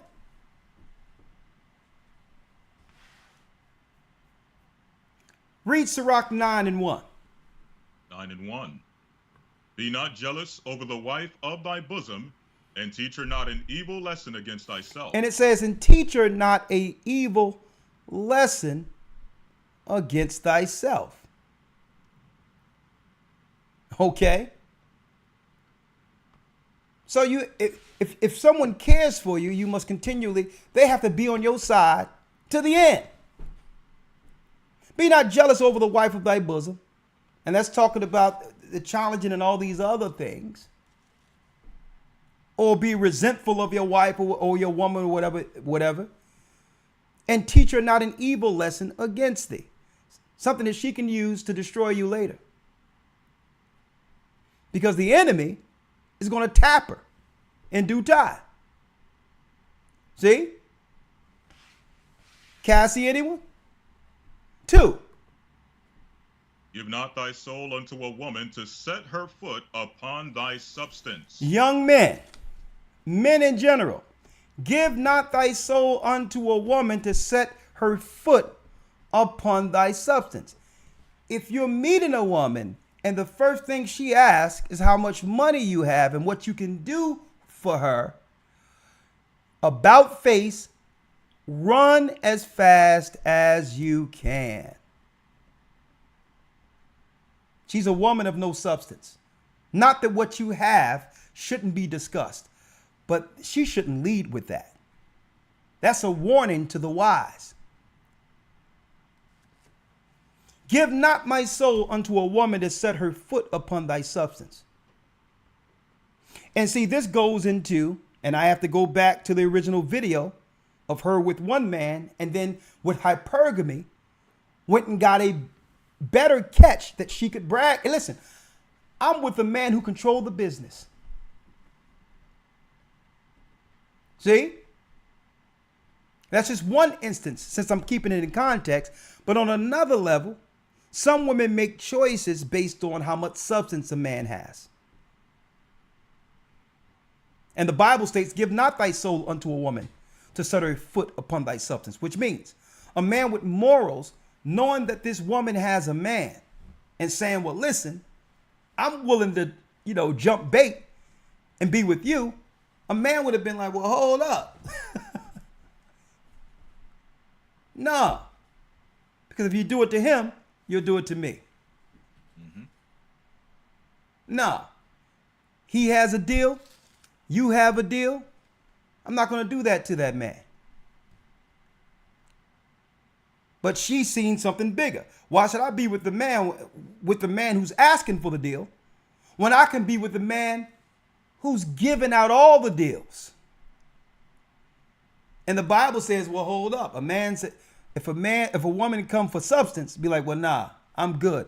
Because that means you will sacrifice your morals to get to the top. So, and no one's, this is not saying that, given any level of agreement to what this man has done. Let's make it clear. But there's enough wrong in all of this business. Right. Third verse, Elder Lawya. Verse 3, meet not with an harlot, lest thou fall into her snare. And this is talking about what? The wisdom. Meet not with a harlot. A woman who exchange her services, for things. Meet not with her, lest thou fall into her snares. Why? Because the enemy will find her later, especially if you become something. And now you're getting Bill Cosby. Okay, hold on. Let me fix this. And now, let me fix this. Hold on. And now you're getting Bill Cosby. Hold on. That's it. Because they'll find them. Those lawyers will find someone in your past to use against you. Right? Fourth verse. Verse 4. Use not much listen, to company. listen, and someone says outright, yeah, be equally yoked. Be equally yoked. And that's on either side. That was a good point, Monica, you made. Because why? Sometimes we think that with the power and the knowledge the Most High have in us, that we can find someone who don't believe and get them on our page. Right. And they're looking at you like you have two heads, like you're starch crazy. Like, no, this ain't the life. They'll look at you like, hold up, you've deceived me. If anything, you should have led with this. You believe what? Okay, because my tree tilts at the ceiling. I can't even put a star on my tree, my Christmas. They'll tell you, listen, I got a tree that's so big, I have to bend it to put it in my house. So you should have led with this no Christmas stuff. See, and that's why the Bible says, be not unequally yoked. Sometimes you have to be patient. 4. Verse 4. Use not much the company of a woman that is a singer. Read that again. Use not much the company of a woman that is a singer. Use not the company of a woman that is a what? That is a singer. That is a singer. Who knew the Bible said that? That a man should think twice about a woman who sings. Why? Lest thou be taken with her attempts. Lest thou be taken with her attempts. See, that's wisdom. See, back in the old days, there was no record players. There weren't no TVs and movies and all that. So the theater were the artists, the singers back in ancient times. But one thing about the singers, Elder Lawya, is they had access to all of the elite places where only the high class would frequent. So they had access to the low people, the middle people, the high people, and yet another thing they had was information. So singers would be what? They would be like the birds on the ground for the elite, to start trouble, to cause wars, all of that, because they were able to get into places others couldn't. You heard about that girl who sings, she sings like a dove, and now she's singing for the king, and now another king have her come with a person who's an assassin to help carry some of her clothing to take out another king. It's talking about not underestimating the power of women. And over and over and over and over again, spies, exactly. They used to use singers as spies, assassins, all of that. So here it is. You think the synagogue of Satan and all these people, they don't know the old tricks, that at the end of the day, when they have nothing at all and have made someone powerful to get a woman or women to take them down? See, this is the reason why you didn't see the video in 2016 when it happened. See? When anyone discuss using their power for their own people, it's over. It's over.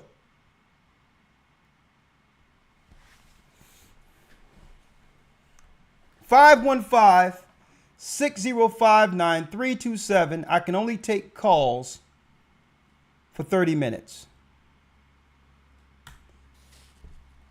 And at the end of the day, when you look at all of this, and why am I going into this, Elder Lawyer? Because why? The music business is not just, Elder Lawyer, it's not just the music component. It's the political component for control.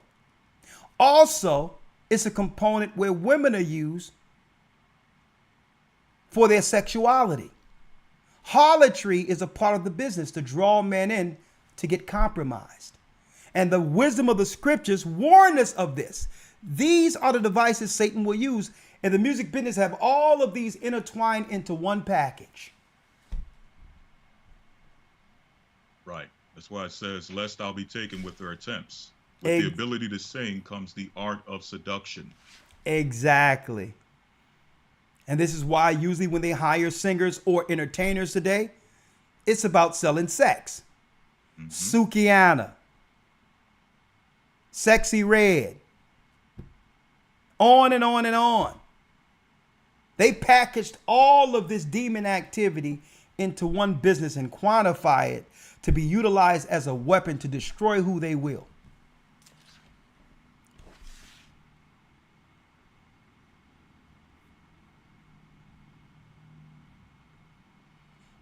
And at the end of the day, how do they benefit?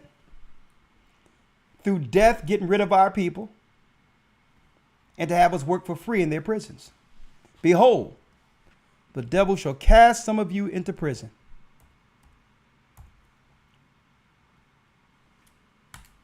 What are you willing to do in order to escape their traps? Okay, let's see. All right, let me see if Blog Talk is working. Oh, it's working. Thank you, Elder Rawchaa. All right, Elder Lawyer, 1 second, if you will. If you want to take a break, you can. I'll take calls for about 30 minutes, and then we'll call it a night. Before you bring in the calls, there's just a few things I wanted to say on this topic. Okay, I didn't know, Elder Lawyer. Hey, sometimes you be saying, oh, good. Hey, I'm going to let you flow. Yes, sir. 515-605-9327. We have 17 minutes. If you would like to get in on this, thank you, Elder Lawyer. Hey, I'm with you. What you got, Elder Lawyer? Before I say anything, let me first say this. and I know we've been saying this throughout the course of this broadcast, but I know that you're going to have some very low-level thinking people come across this who only deal with low-level fruit. And what they're going to do is that the only conclusion they're going to draw based on this conversation is that somehow we are excusing or agreeing with the activity of P. Diddy. Which I'm going to say again, as the elder have stated throughout the course of this broadcast, we do not agree with anything that this man is accused of, anything this man may have done. We don't agree with what showed in the video on any level whatsoever. So I want to make that clear again for those who may come across this and try to draw that conclusion, even though based on this conversation, really, if you listen to it in full, you cannot draw that conclusion because we went into where he has gone wrong and how he has been used. However, there's another side of this, right? You may mention earlier that when you've gone through different comments, through different videos, and you're seeing what people are saying out there in the social media sphere, the only thing you can do is shake your head. And I too would have to agree with that assessment. Again, not that we agree, not that we're making excuses, not that we believe that he is totally innocent of anything that he's accused of, so on and so forth. Not for that reason. For the reason of this. There's two things we see that I see going on right now, and I'm pretty sure you all see the same thing, and that's groupthink and fake outrage.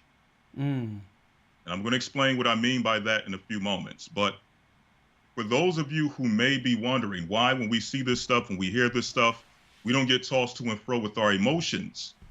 The reason we don't get tossed to and fro is because we understand that this stuff that's coming out on P. Diddy, not only is it not new, not only can we go into the Bible and show you the origin of it, we also understand that the industry has been built on it.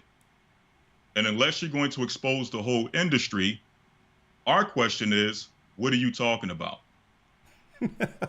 As long as you're going to highlight one person, like they did, I hate to keep bringing up R. Kelly, when they were bringing him up, you would have thought that by getting rid of him, you would have stopped all of the improprieties taking place in the industry with young women, young girls.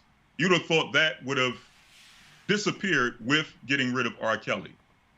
And the way they're going in on P. Diddy, you would think that the bad contracts, the misuse of women, and the wild parties, you would think all of that would disappear once they get rid of P. Diddy. When the reality is, again, P. Diddy is just a puppet. The industry, whether it's Hollywood, whether it's the movie industry, or any of these industries, they are built on the activity that he's being accused of. Now, I mentioned that we can go into the Bible and show you the origin of this stuff.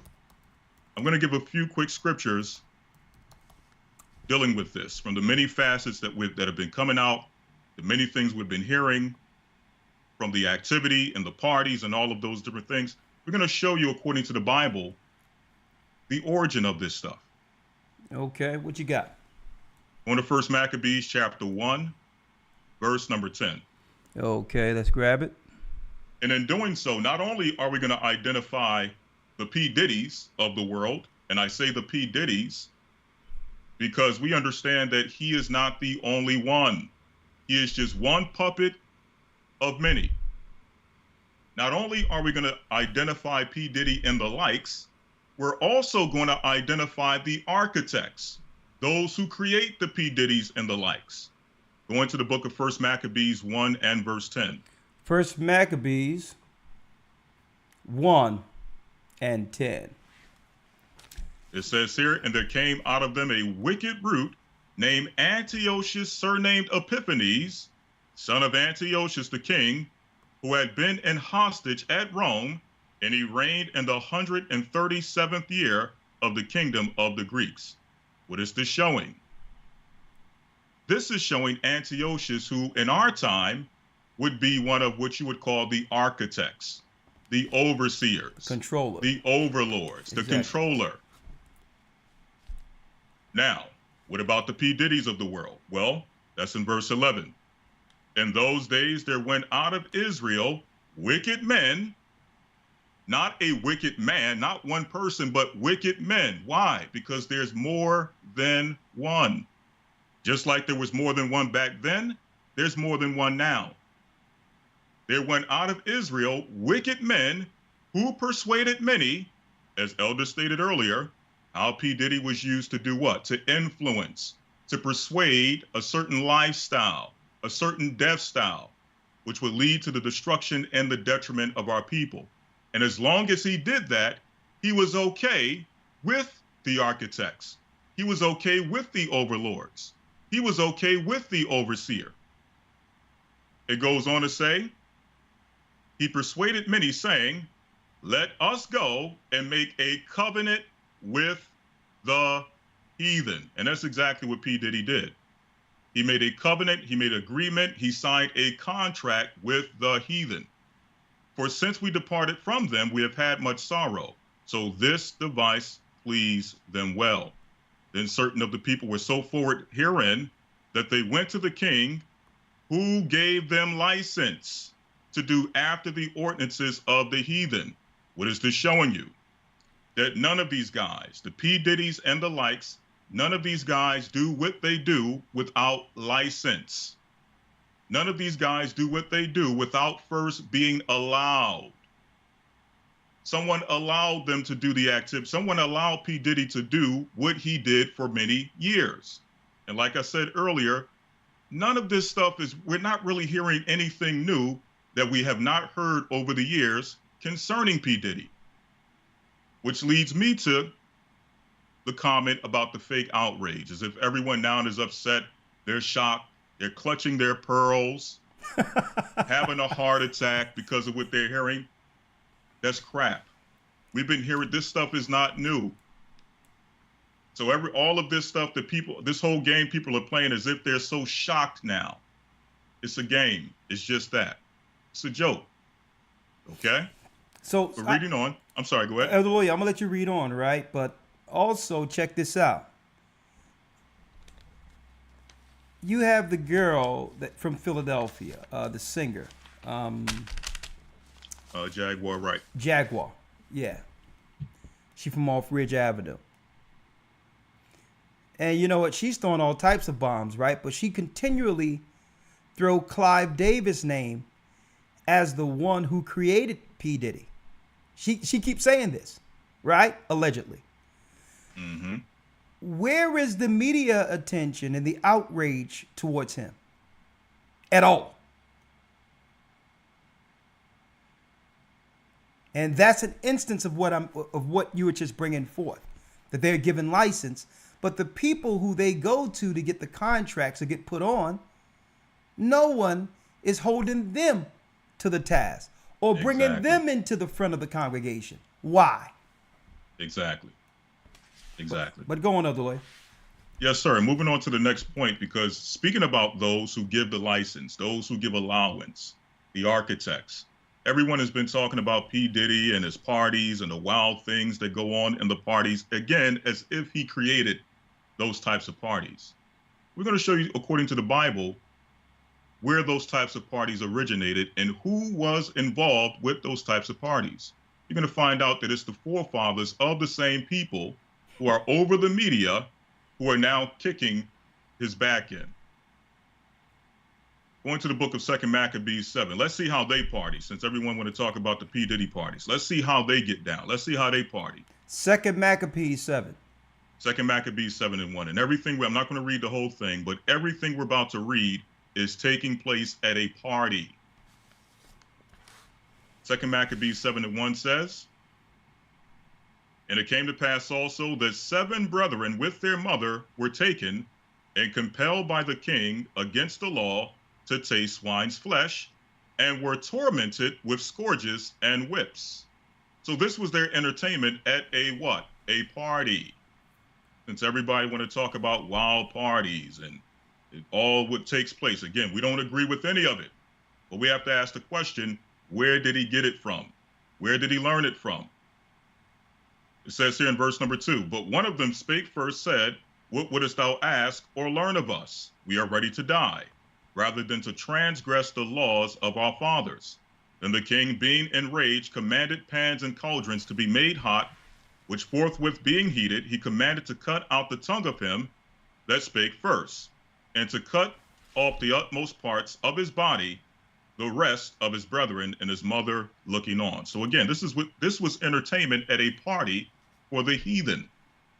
This is how they party. This is how they get down. They cutting people up, shooting people. They don't know.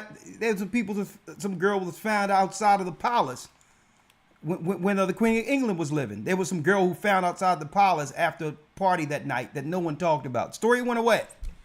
Exactly. Let's think about this. John the Baptist. How did John the Baptist die? At a party. Beheaded. At a party. Beheaded as what? A party favor. And you know what? So that makes perfect sense to where Sean Combs learned this demented behavior and to believe that you are above the law by actually executing some of these heinous crimes. Mm-hmm. I'm sure he has seen many crimes go unchecked, right? So to him, just doing what we're witnessing, that's par for the course compared to what he had witnessed. Right. Right? So I'm just saying, it's really the kettle. It's the pot calling the kettle black. Right. Like they only do this. Don't forget they're about to release Weinstein, and no one is saying anything. Mm-hmm. But go on, Elder Lawyer, because I got. Matter of fact, hold on, Lawyer. Let me get into the call so they don't have to create another one. One moment. Go ahead. I'll cut it right there. That's fine. You sure?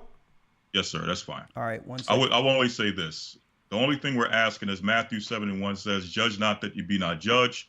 With judgment ye judge, ye shall also be judged. And with what measure ye meet, it shall be measured to you again." If you're going to judge him according to this standard, don't just stop with him. Open up the files on everybody. Bring out the tapes on everybody. If he was able to hide tapes. Blog Talk Radio. Hold on. So, Welcome to Blog Talk Radio. Please hold and you will be able to listen to the show. Oh, okay, Elder Lawyer, say what you just said. Yeah, what I was saying is according to Matthew 7:2, it says, "For what judgment ye judge, ye shall be judged.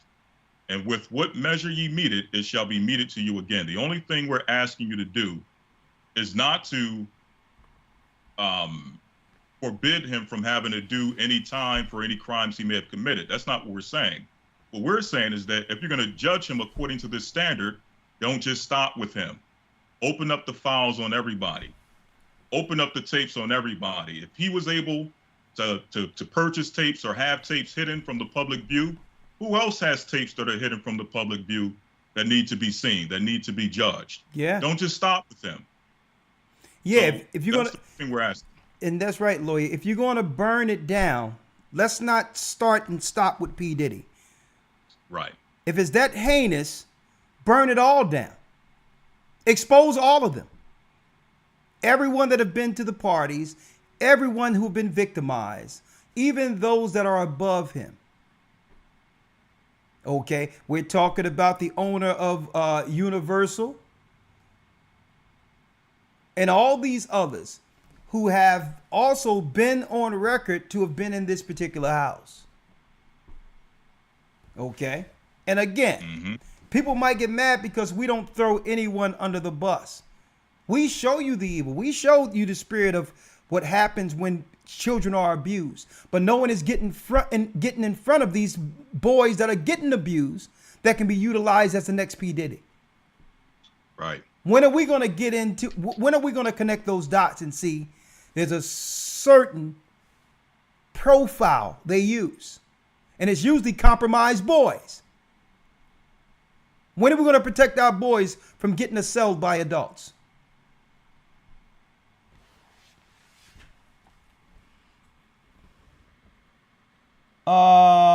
Let's see. You are now in the host queue. All right, I'm in the host queue. All praises be to the Most High. Let's see here. Unmuted. All right, we have Liz with a comment. 515-605-9327. You have 1 minute to get in before the lines close. 515-605-9327. You have 1 minute before the calls are closed, okay? Yes, how are you doing, Liz? I'm fine. Shalom, Elder. Shalom, how you doing, Liz? I'm fine. I just want to say that this is an excellent topic. We were just talking about this recently at work. And Do me a favor, turn us off in the one back. thing You have us playing in the background on YouTube. Turn down YouTube. Okay. Yep. So one Thank you. thing that we were talking about at work was, and I had asked them, I said, the man that Cassie's married to now, I said, did he not go in there to train? I said, did he go in there to sleep with her or to marry her? I said, but to me, it seems that man was sent in there to stop the destruction. Not to say that what he did was good, because like I told him, I said, what he's done is absolutely deplorable. Everything he's done is wrong. I said, but everything that he has done was taught to him, and they allowed him to get away with it. Somewhere along the line, it seems that he didn't want to go along with what they were telling him to do. So now it's time to destroy him. And it seems that us women, especially us women of color, we want to glorify and bringing our men down. And I have to say that I said, I'm a mother of a man. And there's so many things stacked against our boys out here, our men. I said, and a lot of us don't teach these things to our sons, that, the wrong woman and, being around the wrong person. And it's just disheartening how we look at things now and we're like, oh, he's wrong, he's this, he's that. Yeah, but his mother, to me, took part in the way he was doing whatever he was doing too. Because me as a mother, I would have never allowed my son to do the things that he was doing when he first started out. Yeah. Well, and, with that, I yield. Well, another thing before you yield, I have up here, a lot of people don't know, a day after the case was settled.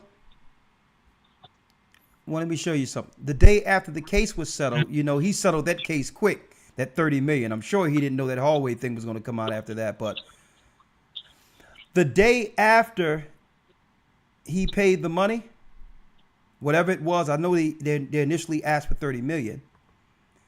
This picture was posted on Twitter of her and her husband. All right. Husband name is Alex Fine. Okay. Now, what temple he go to worship, I'll let y'all deal with that. But they put up a tweet, I think on Instagram or something. They put up this picture flossing in fur coats. And I'll tell you this, hey, I guess the future of Mr. Alex Fine looks bright, because all that blood money that came through the industry is going to go to these children right here. And he'll be left with nothing. And the problem is, if he's no good, then his money should be no good either. And the fact that somebody will want somebody's money, and if they treated them so bad, I wouldn't want anything that person had. Well, and I don't think anybody thinks. Well, hey, that's not the way of the world. I'm with you, but hey, I don't agree with what happened to her, and I believe that he should pay for what he did. But all in all, hey, what a strategy. What a strategy. Hey, that's the game. Thank you, sister. That's the game. Shalom. Shalom. Well, there'll be no legacy money for the Combs, I'll tell you that. Okay. It all belongs back with who it came from at the end of the day. It circles around, okay? There'll be no Generational wealth for the future Combs. Let's see here. Muted. 1 second. Unmuted. Okay, we have Mike with a question. 323. Hi, Shalom. Oh, is that Mike or Mika? I'm sorry, Mika. How are you? Shalom, Mika. I'm fine. Shalom. I just have like 3 questions. Yes. The first question is about Crazy Bones. I know like how the man of sin is very, very patient, you know, and they'll seek to get you much later. They'll even wait. Hold up, years. there's too much noise in the background for me to hear you clearly. Okay, let me just take off my Bluetooth. It's probably my Bluetooth.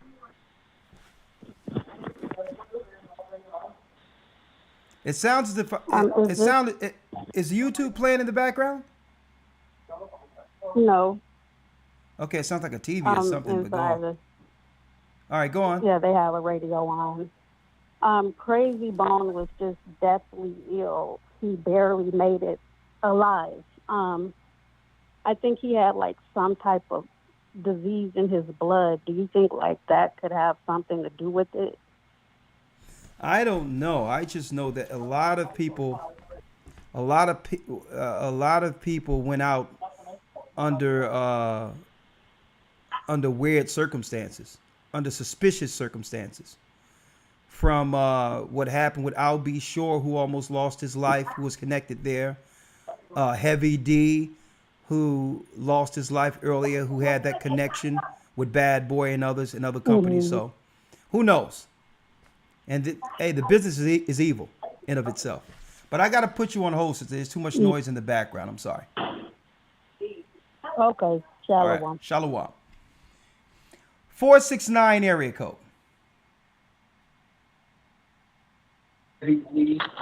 Hello? Oh, yeah. Please cut us off in the background, sister. Oh, yes. Okay. Give me 1 quick second. Okay. Hello? Yes. Good evening. How are you? I'm well. How are you? I'm blessed by the Almighty. What say you? What you got for us? Yeah, so I've been thinking a whole lot about, you know, what's been happening with our brothers and sisters in the rap industry. Yeah. And like, you know, I think about also how our brothers and sisters, how expressive we are, you know, even within the Israelite community as well, and how we also make what we call truth music, right? Yeah. But when it comes down to truth music, like the origin of it is rap. Okay. Right? And like if we think about the idea of rap today, like where does it come from? Like who is the god of rap? I don't know. Who you think it is? You know? Well, in my opinion, I don't think that is the God that we serve. Okay. Well, you know. Well, the whole thing is I can't co-sign that because that's an opinion. Okay. Right? I can't say definitively that what you're saying is correct because I remember Fight the Power. Mhm. Okay. And I remember Grassroots with, a matter of fact, with KRS-One, who broke down that with the 12 tribes of Israel. Right? Mm-hmm. So Mm-hmm. I can't say in of itself that rap music is evil music. Right? If someone is speaking truth and it's in the spirit of the truth, then it's truth. Okay, if it's righteous, it's righteous. If it's unrighteous, someone's saying, you know, it's really, you know, a cadence more so of talking with music in the backdrop. Okay. That's really what it is in a nutshell. It's what you're willing to put out there. So you can't say rap in particular was evil, right? When you can see that the enemy sat down in an orchestrated meeting and said, we're going to actually control this and put a certain a certain type of gangster and killing behind it to utilize it to pack prisons. Now, what they turned this into is from the devil. If it was from the devil, they wouldn't have intervened to redirect it. Right. And what I'm that's what I so believe it or not, what I'm like poetry, like I'm saying, like I believe what we see in truth music is really picking up from where it was redirected. I believe that anybody didn't come in with all this other crap, we would have been talking about this truth of our people being Israel in music right after KRS-One did it. And KRS-One did that in '89. That was the movement of where this was going. Stop the violence. Right. Stop the violence. Self-destruction. We're headed for self-destruction. KRS-One, when he started breaking down that Abraham was a black man, Shem was a black man, right? From Africa. He says, if you repeat that fact, they can't laugh at you. He went to Shem and the 12 tribes of Israel, saying that we were the 12 tribes of Israel. And this was '89. And then all of a sudden they have a moguls meeting 2 years later to say, we need to use this to redirect it for prison. We want to promote sex, criminality, and evil behavior using the rap genre. So no, I can't say in of itself rap is wrong. Okay? You can't do that. Right. Sin is sin.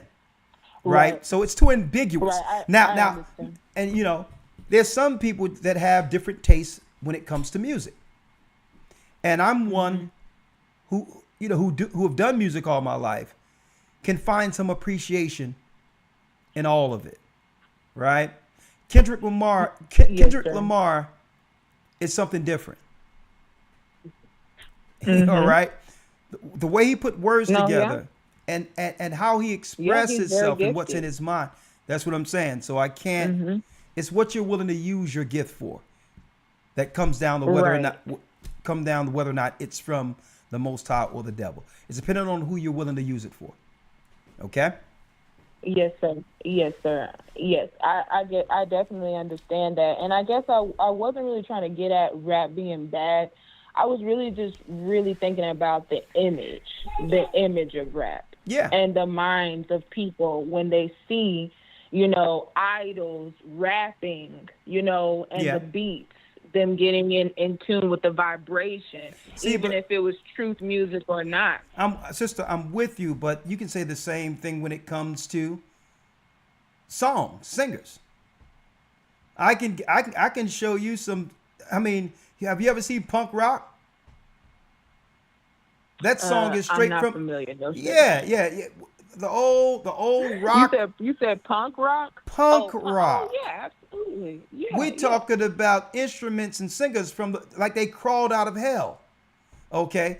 So there's some clear defined music that you can say outright is Satan music. Okay?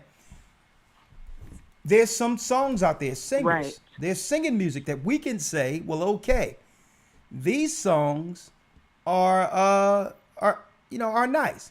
Like, what do you think about some of R. Kelly's songs? You think they're from the devil? Well, yeah. Well, that is very subjective. I mean, it's subjective. Now, okay. Right, it is. Hold tight. My mind is saying no. But my body is telling me yes. I don't want to hurt nobody. Okay, all right. So I'm sure I'm sure you had some serious moments with that happening. Right. Well, I mean, but what about in between the husband and the wife? When you play a song like that, Okay. like does that make it unrighteous then? You know? Well, I'm just saying though. I'm giving you an example. So there's a lot of subliminals out there that you can say, well, okay, there's different types of music that does lean towards evil activity. So I don't like to go. That's true. So I don't like to go that route because you can find something wrong in any genre of music. All right. Thank you, sister. Okay. So we're not gonna. Yes, sir. No, because we got some brothers that are really. And think about this, sister. If the enemy was using rap music to influence our people in an effort to destroy the community that have been destroyed, to pack their prisons. I need y'all to think about that. And brothers and sisters are already on that wavelength within this generation. Isn't it beneficial from our side to use where they are with the art form they appreciate to do the reverse? See that? The enemy came in and stole something that didn't belong to him. We created this out of the grassroots because there was no other way out of poverty outside of expressing what was going on amongst ourselves. They came in and redirected that. It wasn't theirs. So now, since our people, the youth, have come accustomed to appreciating that, guess what? We're just taking back what we created and praise the Most High, and to praise the Most High with it. There's a difference. All right? Right. Thank you, my sister. Yes, sir. I definitely, I appreciate that. All right. Thank you.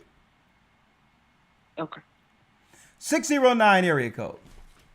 Before you go, Elder Rawchaa, there's just one comment I wanted to respond to in the comments very quickly. Sure, Elder Lawya, go on. Now, the only reason I'm pointing this out is because I know that this mindset as well will be out there when people come across this video. What's and it that? says, I think we get too caught up with all this evil stuff in Hollywood, comparing wrong for wrong. We should just ignore all of that altogether and instead focus on what is the overall goal. And I think that, let me just say this.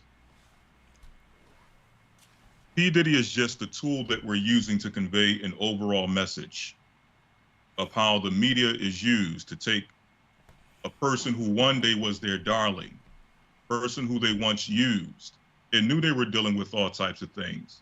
Same media being used to turn against them and make them into the biggest devil on the earth. Ultimately, P. Diddy is not really he's not the epitome of this conversation. Ultimately, what we're saying is that the same media that can be used to turn on him is the same exact media that's going to be used to eventually turn on those who profess the truth. Elder Lawya, can I say something? Let me say something. I mean, I don't mean to cut you off, but see, that's the disadvantage from our point, right?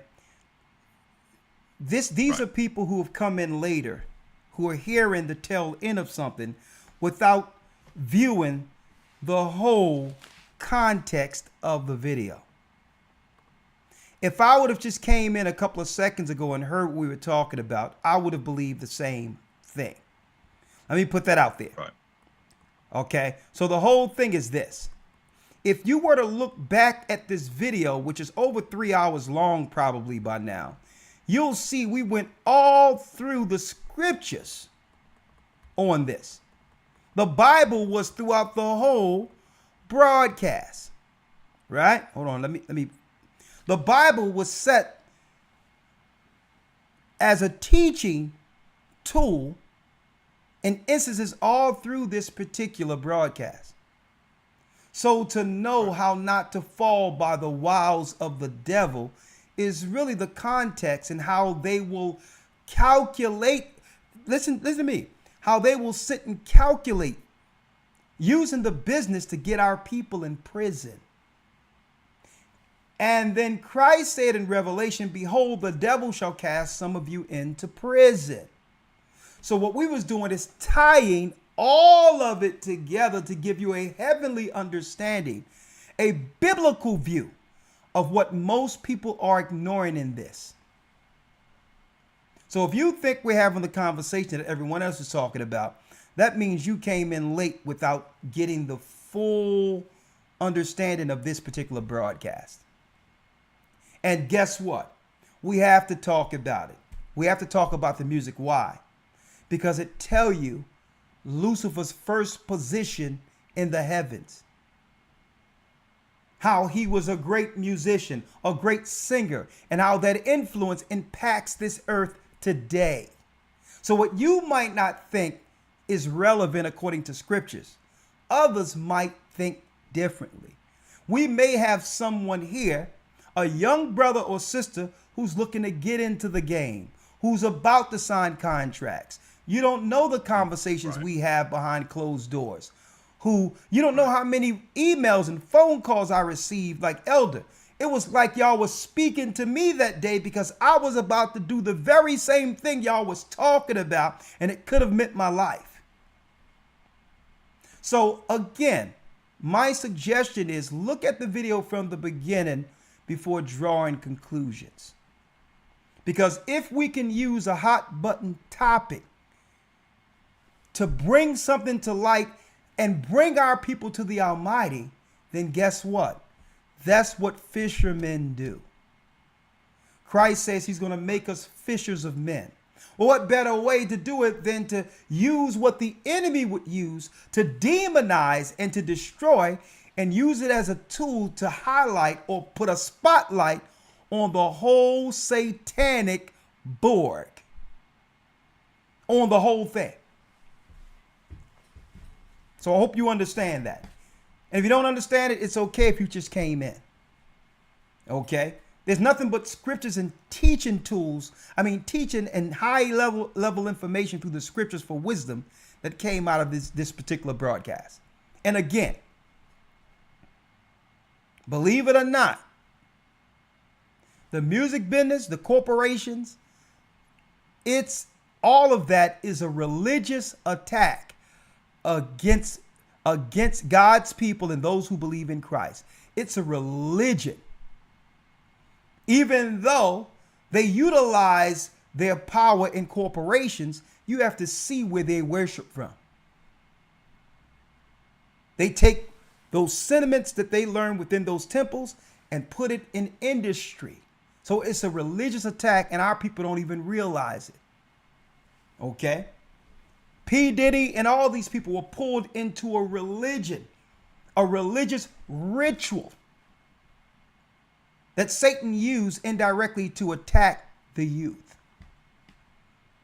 So if it's out there, we're going to talk about it, but give it a biblical perspective and understanding that most would totally ignore, because most people only talk about these things on the surface. Anything else, Elder Lawya? Right. No, sir. No, sir. That's it. They scratch the surface. They follow the trails of what the enemy have them look at, to demonize someone through the media and all that without what? Without addressing the whole thing. Guess what? We don't want no more P. Diddy's. So tear the whole thing down then. Right. It's evil. It's sinful. All of it. The perversions that we read in Romans 1, if you missed it. The spirit of abused children who they raised to be agents to fight against our people. All of it is in the Bible. And if we followed the law, there will be less P. Diddy's.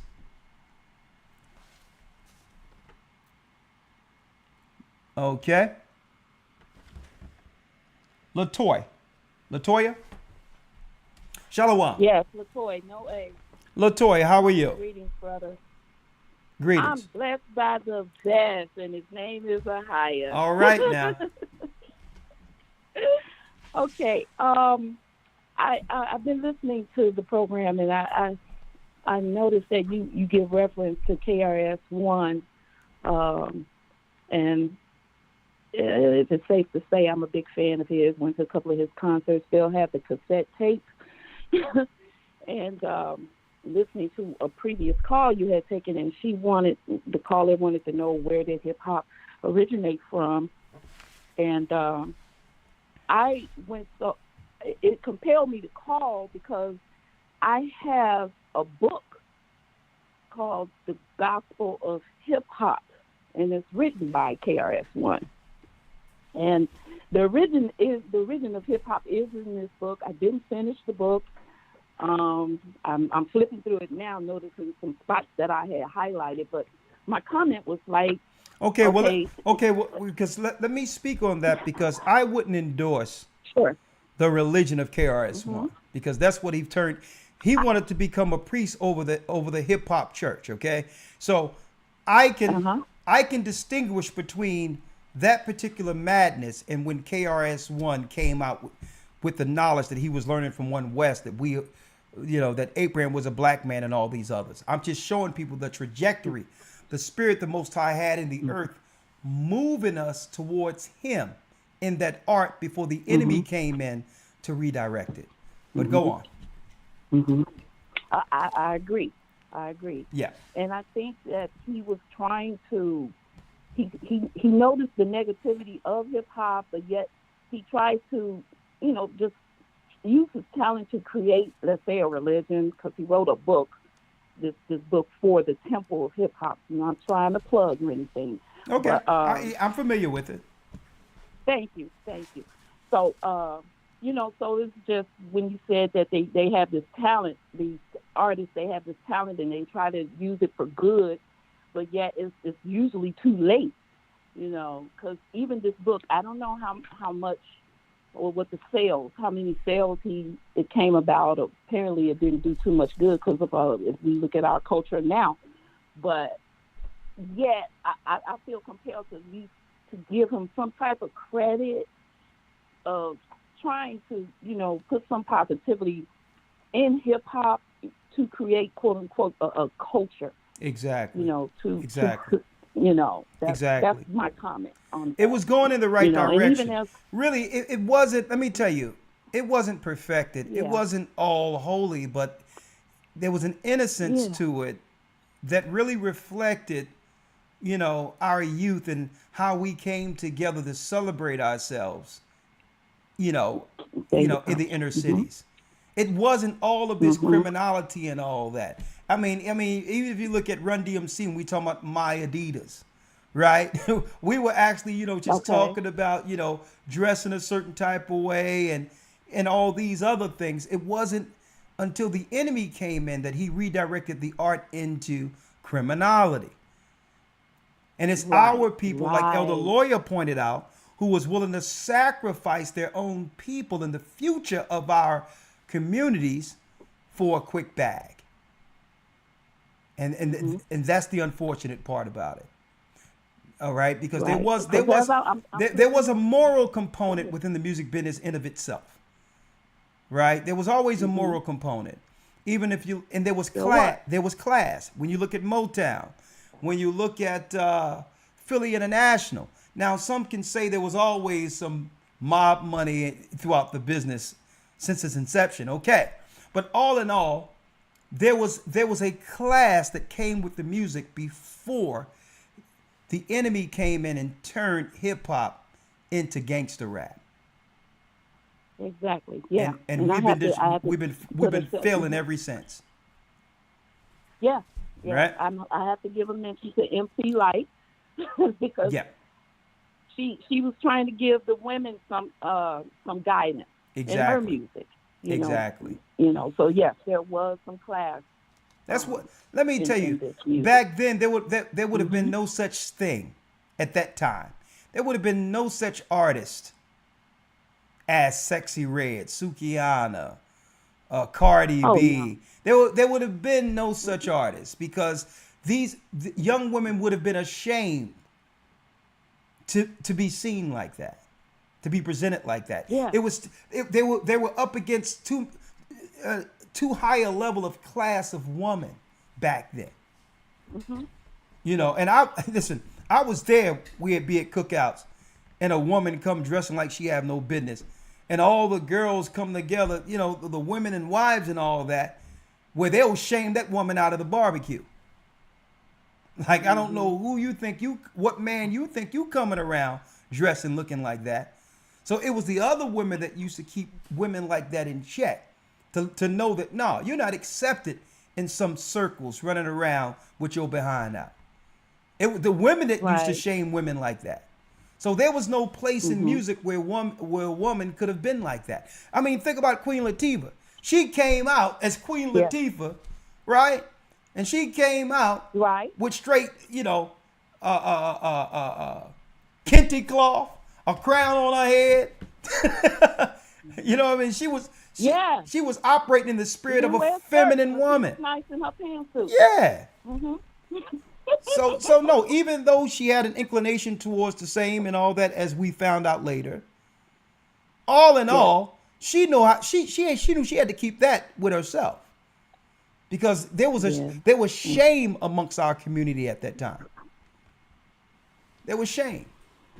So the devil accomplished exactly what he wanted to do through hip hop. So I got to get to the next call, sister. But Yes, we have. all right. Thank you for taking my call. You're welcome. Thank you. Very interesting call. I really appreciate it. Kayem has a comment, and then we'll end it with the sax player. Shalom, Elder. Shalom, Kayem. How are you? All right, pretty good. All praise to the Most High. Hiya. Oh, yeah. Yes, sir. Yes, sir. Yes, sir. Talk to me. Great broadcast. A double honor to all the elders. Elder, it's like what you said as far as this industry. I mean, and hopefully, if a young person come past this broadcast, listen, this is the truth, because and this is how wonderful our Heavenly Father is. This is Job 38:3, Elder. Go ahead. Gird up now thy loins like a man, for I demand of thee, and answer thou me. So even then, Elder, our Heavenly Father knew that we would have our pants sagging. So this is the spirit that he knew that we was going to have in these end times. And Elder, like far as this, the gangster rap, it sent our people to prison. And this new music is opening the doors to hate. So it's like these young people and this drill music, they're promoting death. So it's like they calling their name of their neighborhoods, a fallen person that got killed in the streets, and they're glorifying this wickedness, Elder. And this is the last scripture I go to, Elder. This is Ecclesiastes 7:5. It is better to hear the rebuke, which is this is for our leadership. This is what they're doing right now, family. They're rebuking this stuff, so we can't get offended of this. And here it is, Elder. It is better to hear the rebuke of the wise than for a man to hear the song of a fool, of fools. Elder, that's what it is. We must attack this industry, quote unquote, with this truth music. We got, you know what I mean? And shout out to our brother Barzell, Elder. Get well, brother. And we got a lot of great talent. Quadam, Shadawa, Tazawa, Matazadok, Ariam, Bishop Ariam. Elder Rawchaa, yep. Bishop. Elder Rawchaa, you got Deacon Malak. Yeah, we got some talent. Malak, yes, sir. And speaking of that, yes, sir. Speaking of that, I'm going to let everyone know I have an update for the summit, but go on. Yes, sir. And we have to understand that everything that is going on now, it is written. It is written. Our Heavenly Father sent our great King Yeshua and our Heavenly Mother, and and everything is foretold in our book, our great book. So that's all I got to say to the young people, man. Get in this book, learn it, because it will save your life. Thank you, my brother. Elder. Thank you. Yes, sir. All right, Brother Kayem. He always call in. What a blessed brother. All right, 515-605-9327. All right, only got a few calls left here. Let's see. 515-605-9327. 1 second. Yeah, before I go, I would need to mention the fact that in 16 days we'll be there. We'll be there in Augusta, Georgia. Okay, we'll be in Augusta, Georgia, the 7th and the 8th of June. 7th and 8th of June. I hope to see you there. Go to, as you can see in front of you, here's the place you would have to go. GOC Royalty. GOCC Royalty Summit.com. GOCC Royalty Summit.com. Okay. And if you would like to be there with us, we have a full event for 2 days. Eventful 2 days. Okay. We have vendors and all of that. If you want to be a vendor, you can, if you have something that you need to share with us, you can actually hit vendors and be a part of that and bring your product so that we can share in and support your particular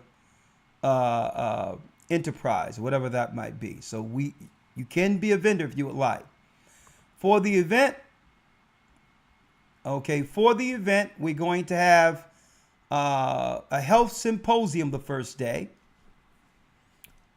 At 7 p.m., a health and finance symposium to teach our brothers and sisters how to operate with finances, being that they're trying to block us out financially with the overcrowding of immigrants in our community. So we must be wise with our finances. So we're going to show you how to do that. We're going to have a health symposium, as well as a health symposium, right? We're going to have a play that night at 7 p.m. on Samson and Delilah, okay? 11 a.m. the next day, we'll have a class. Then we'll come back at 5 p.m. where the gala begins, okay? We'll roll out the white carpet at the GOCC Royalty Summit, okay? There'll be food there. It's a part, you get a plate. It's a part of the whole program. And all of the artists throughout the earth will be there to perform. You don't want to miss it. Royalty, GOCC Royalty Summit.com. Go there, log in. You can register here as a guest if you're not baptized and get your tickets. Okay, once you get your tickets, there'll be seats that you can actually book. It'll show you the seats available for you. Very few seats are available, so you better get in. Next thing, okay, Hebrew Bible Academy, Satan at the Kaaba Stone. What's really going on in Mecca? Well, we're going to find out this coming Sunday. Satan's angels exposed. I hope to meet all of you, not just in the academy this Sunday, but also at the summit, June 7th, in 2 weeks. All right, who do we have here? Last but not least, we have the sax player. How you doing, my brother? Shalom, brother. Double honors to you and Elder Lawya. Blessings. And all blessings. the elders and bishops. Thank you. What say you? Hey, you bring me back, bro. I remember I sold those records at Camelot Music, Sugar Hill Gang on the 33-inch disc. And you know, back when you had the cassettes and the 8 tracks and the vinyl records, you know, and they sampled the Sheik's record for all the way down through the song and stuff. Yeah. You know, and I just see that it's a bunch of hurt people that they're using and trying to put them out there that's been hurt, and they're uneducated. They can't read. They can't write. They don't know contracts and stuff. And you can go down the line, Little Richard, Bobby and Switch there, Bobby DeBarge, Michael, he was, you know, a little something there. R. Kelly, P. Diddy, all of them, you know, they had some kind of past where they were hurt and stuff, and they found this kind of way of being and trying to function in some kind of way and thinking it was all right, but it's wrong. They was getting away with it. Now they want to bring them to light. But what about all the other people that through those years of music? Let's just take gospel, blues, soul, rock and roll, R&B, disco, funk, rap. They all come from each other. Yeah. All of them derive from these things here. You see, when they had the disco, that's when that homosexual thing was coming on. Then when you had the funk and come to the rap, it was clean. I remember. It was nice things was coming from that and everything. But then look, African Barbados, that guy there that did the thing with James Brown there, Africa Mabano or whatever. And then you had these other people. Africa Bambaataa. You know, they were sampling the music of the Funkadelics. R&B, the Chic, and all of these groups and stuff like that. Yeah. And all this stuff infiltrated. You always had some bad apples in there. You know, they was doing some perverted kind of crazy stuff in there all through there. Yeah. But back when I was, because I'll be 65 Saturday. That's just showing you how old I am. All right. I'm old school.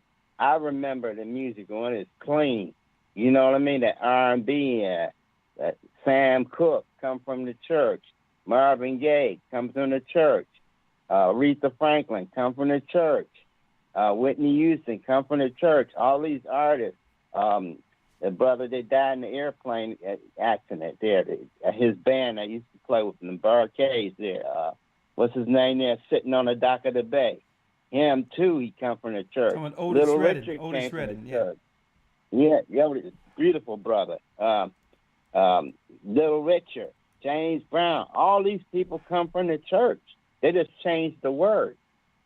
And it's the same thing. These people they did with the rap, they changed the word of what they were saying. The music is still the same kind of you know, the music you can't change. I mean, you're talking about Jackie Wilson. We had Jackie Wilson. He came out of the church. Frankie Lyman. Yeah. Ray Charles.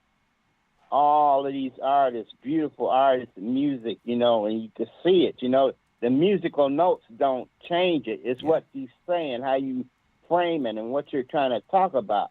And that was so surreal to see that brother in Bones, Thugs, and Harmony. They're from Cleveland. Yeah. I know that guy. And when he was talking like that, oh, my God, about the complex, he's telling the truth. Look at he's that. telling the truth. Yeah. Yeah, it's like I started crying when I saw that, man. I'm like, oh, man. Look at that. That's it, you know. And you saw how the devil was trying to mess up the program so that wouldn't go through, you know. But the truth is going to come out somewhere or another. But I'm going to be doing a little bit of something at the show down there, you know. If you want me to do something with you, just ask me. I'm ready. I'm practicing hard. Well, and I talked to James Brown people today. Okay. You know. All right. Deshaun and Dee Dee. Well, I do have your number, so I need to talk because we're going to be getting together. I have a studio session next week, so I know I'm going to be calling the other sax player too, so I'll call you up. Well, it's easy for me to get there. Okay. I'm retired. I'm 65. Okay. All right. Oh, hey, you look good for 65, young young man. man. I almost went over there with Elder over there in London. All right. I almost went over there with Elder to do something in London. Okay. But me and him got to talk to you about something anyway. Okay. Well, we'll talk off. We'll talk off this, you know, and I'll give you a call. I got your message the other day, so we'll talk. All right. Yeah, I sent you a song too that I did. Okay. I sent it to the administration. Okay. I sent it to you. It's a classic. Okay, I'll listen to it. Check it out. Thank you, my brother. Okay, you have All a right. blessed day, and All right. God be with you. Thank you. You too.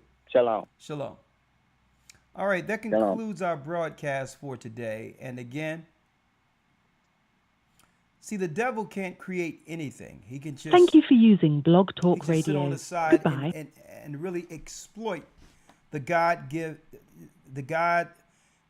given talent that was given to the children of God, right? The devil cannot create anything. He can just sit back and exploit. And I believe we're coming into a time where, through the Spirit of the Almighty, we're taking full ownership of what the Most High have blessed us with. And again, that's what we're going to celebrate in a couple of weeks at that summit. To know that the enemy cannot take anything from us, that the music that's produced directly from the Almighty is our gift to the people. And if any proceeds come from it, guess what? It goes back to the people who have made it. Okay? And this is why they are scrambling. They can no longer control God's people. We're the children of Israel, and we're back. Stay prayed up, sin not. We will soon see Zion. Have a pleasant evening, brothers and sisters, and watch out. They're looking to throw our people in prison. Good night.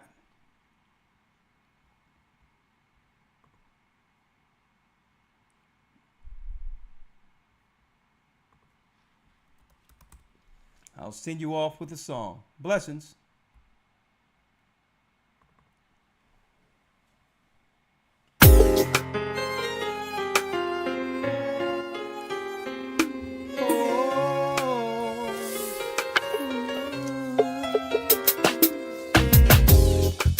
The East is where we're from. The 12 tribes of Israel. In 721 BC, the Assyrian king, he took us down, we fell. With the great escape, we went through the Euphrates. Sir. The Lord held the water still. To a land where no mankind dwelt, we went. The 12 tribes of Israel. That's who we be, Manasseh, the Cubans, Ephraim from Puerto Rico, Naphtali from the Isles of Hawaii. The Lord is calling back Israel. Zebulon from Panama, Gad, the North American Indians, Simeon, the Dominicans, the highest gathering Israel. The Arabs and Africans told us at gunpoint. Together our wives and children then sold us. In the belly of these great ships we traveled in fear. By the rivers of Babylon we found our brothers here. Asher in Colombia, Reuben from Australia, Issachar, the Mexicans, a highest gathering.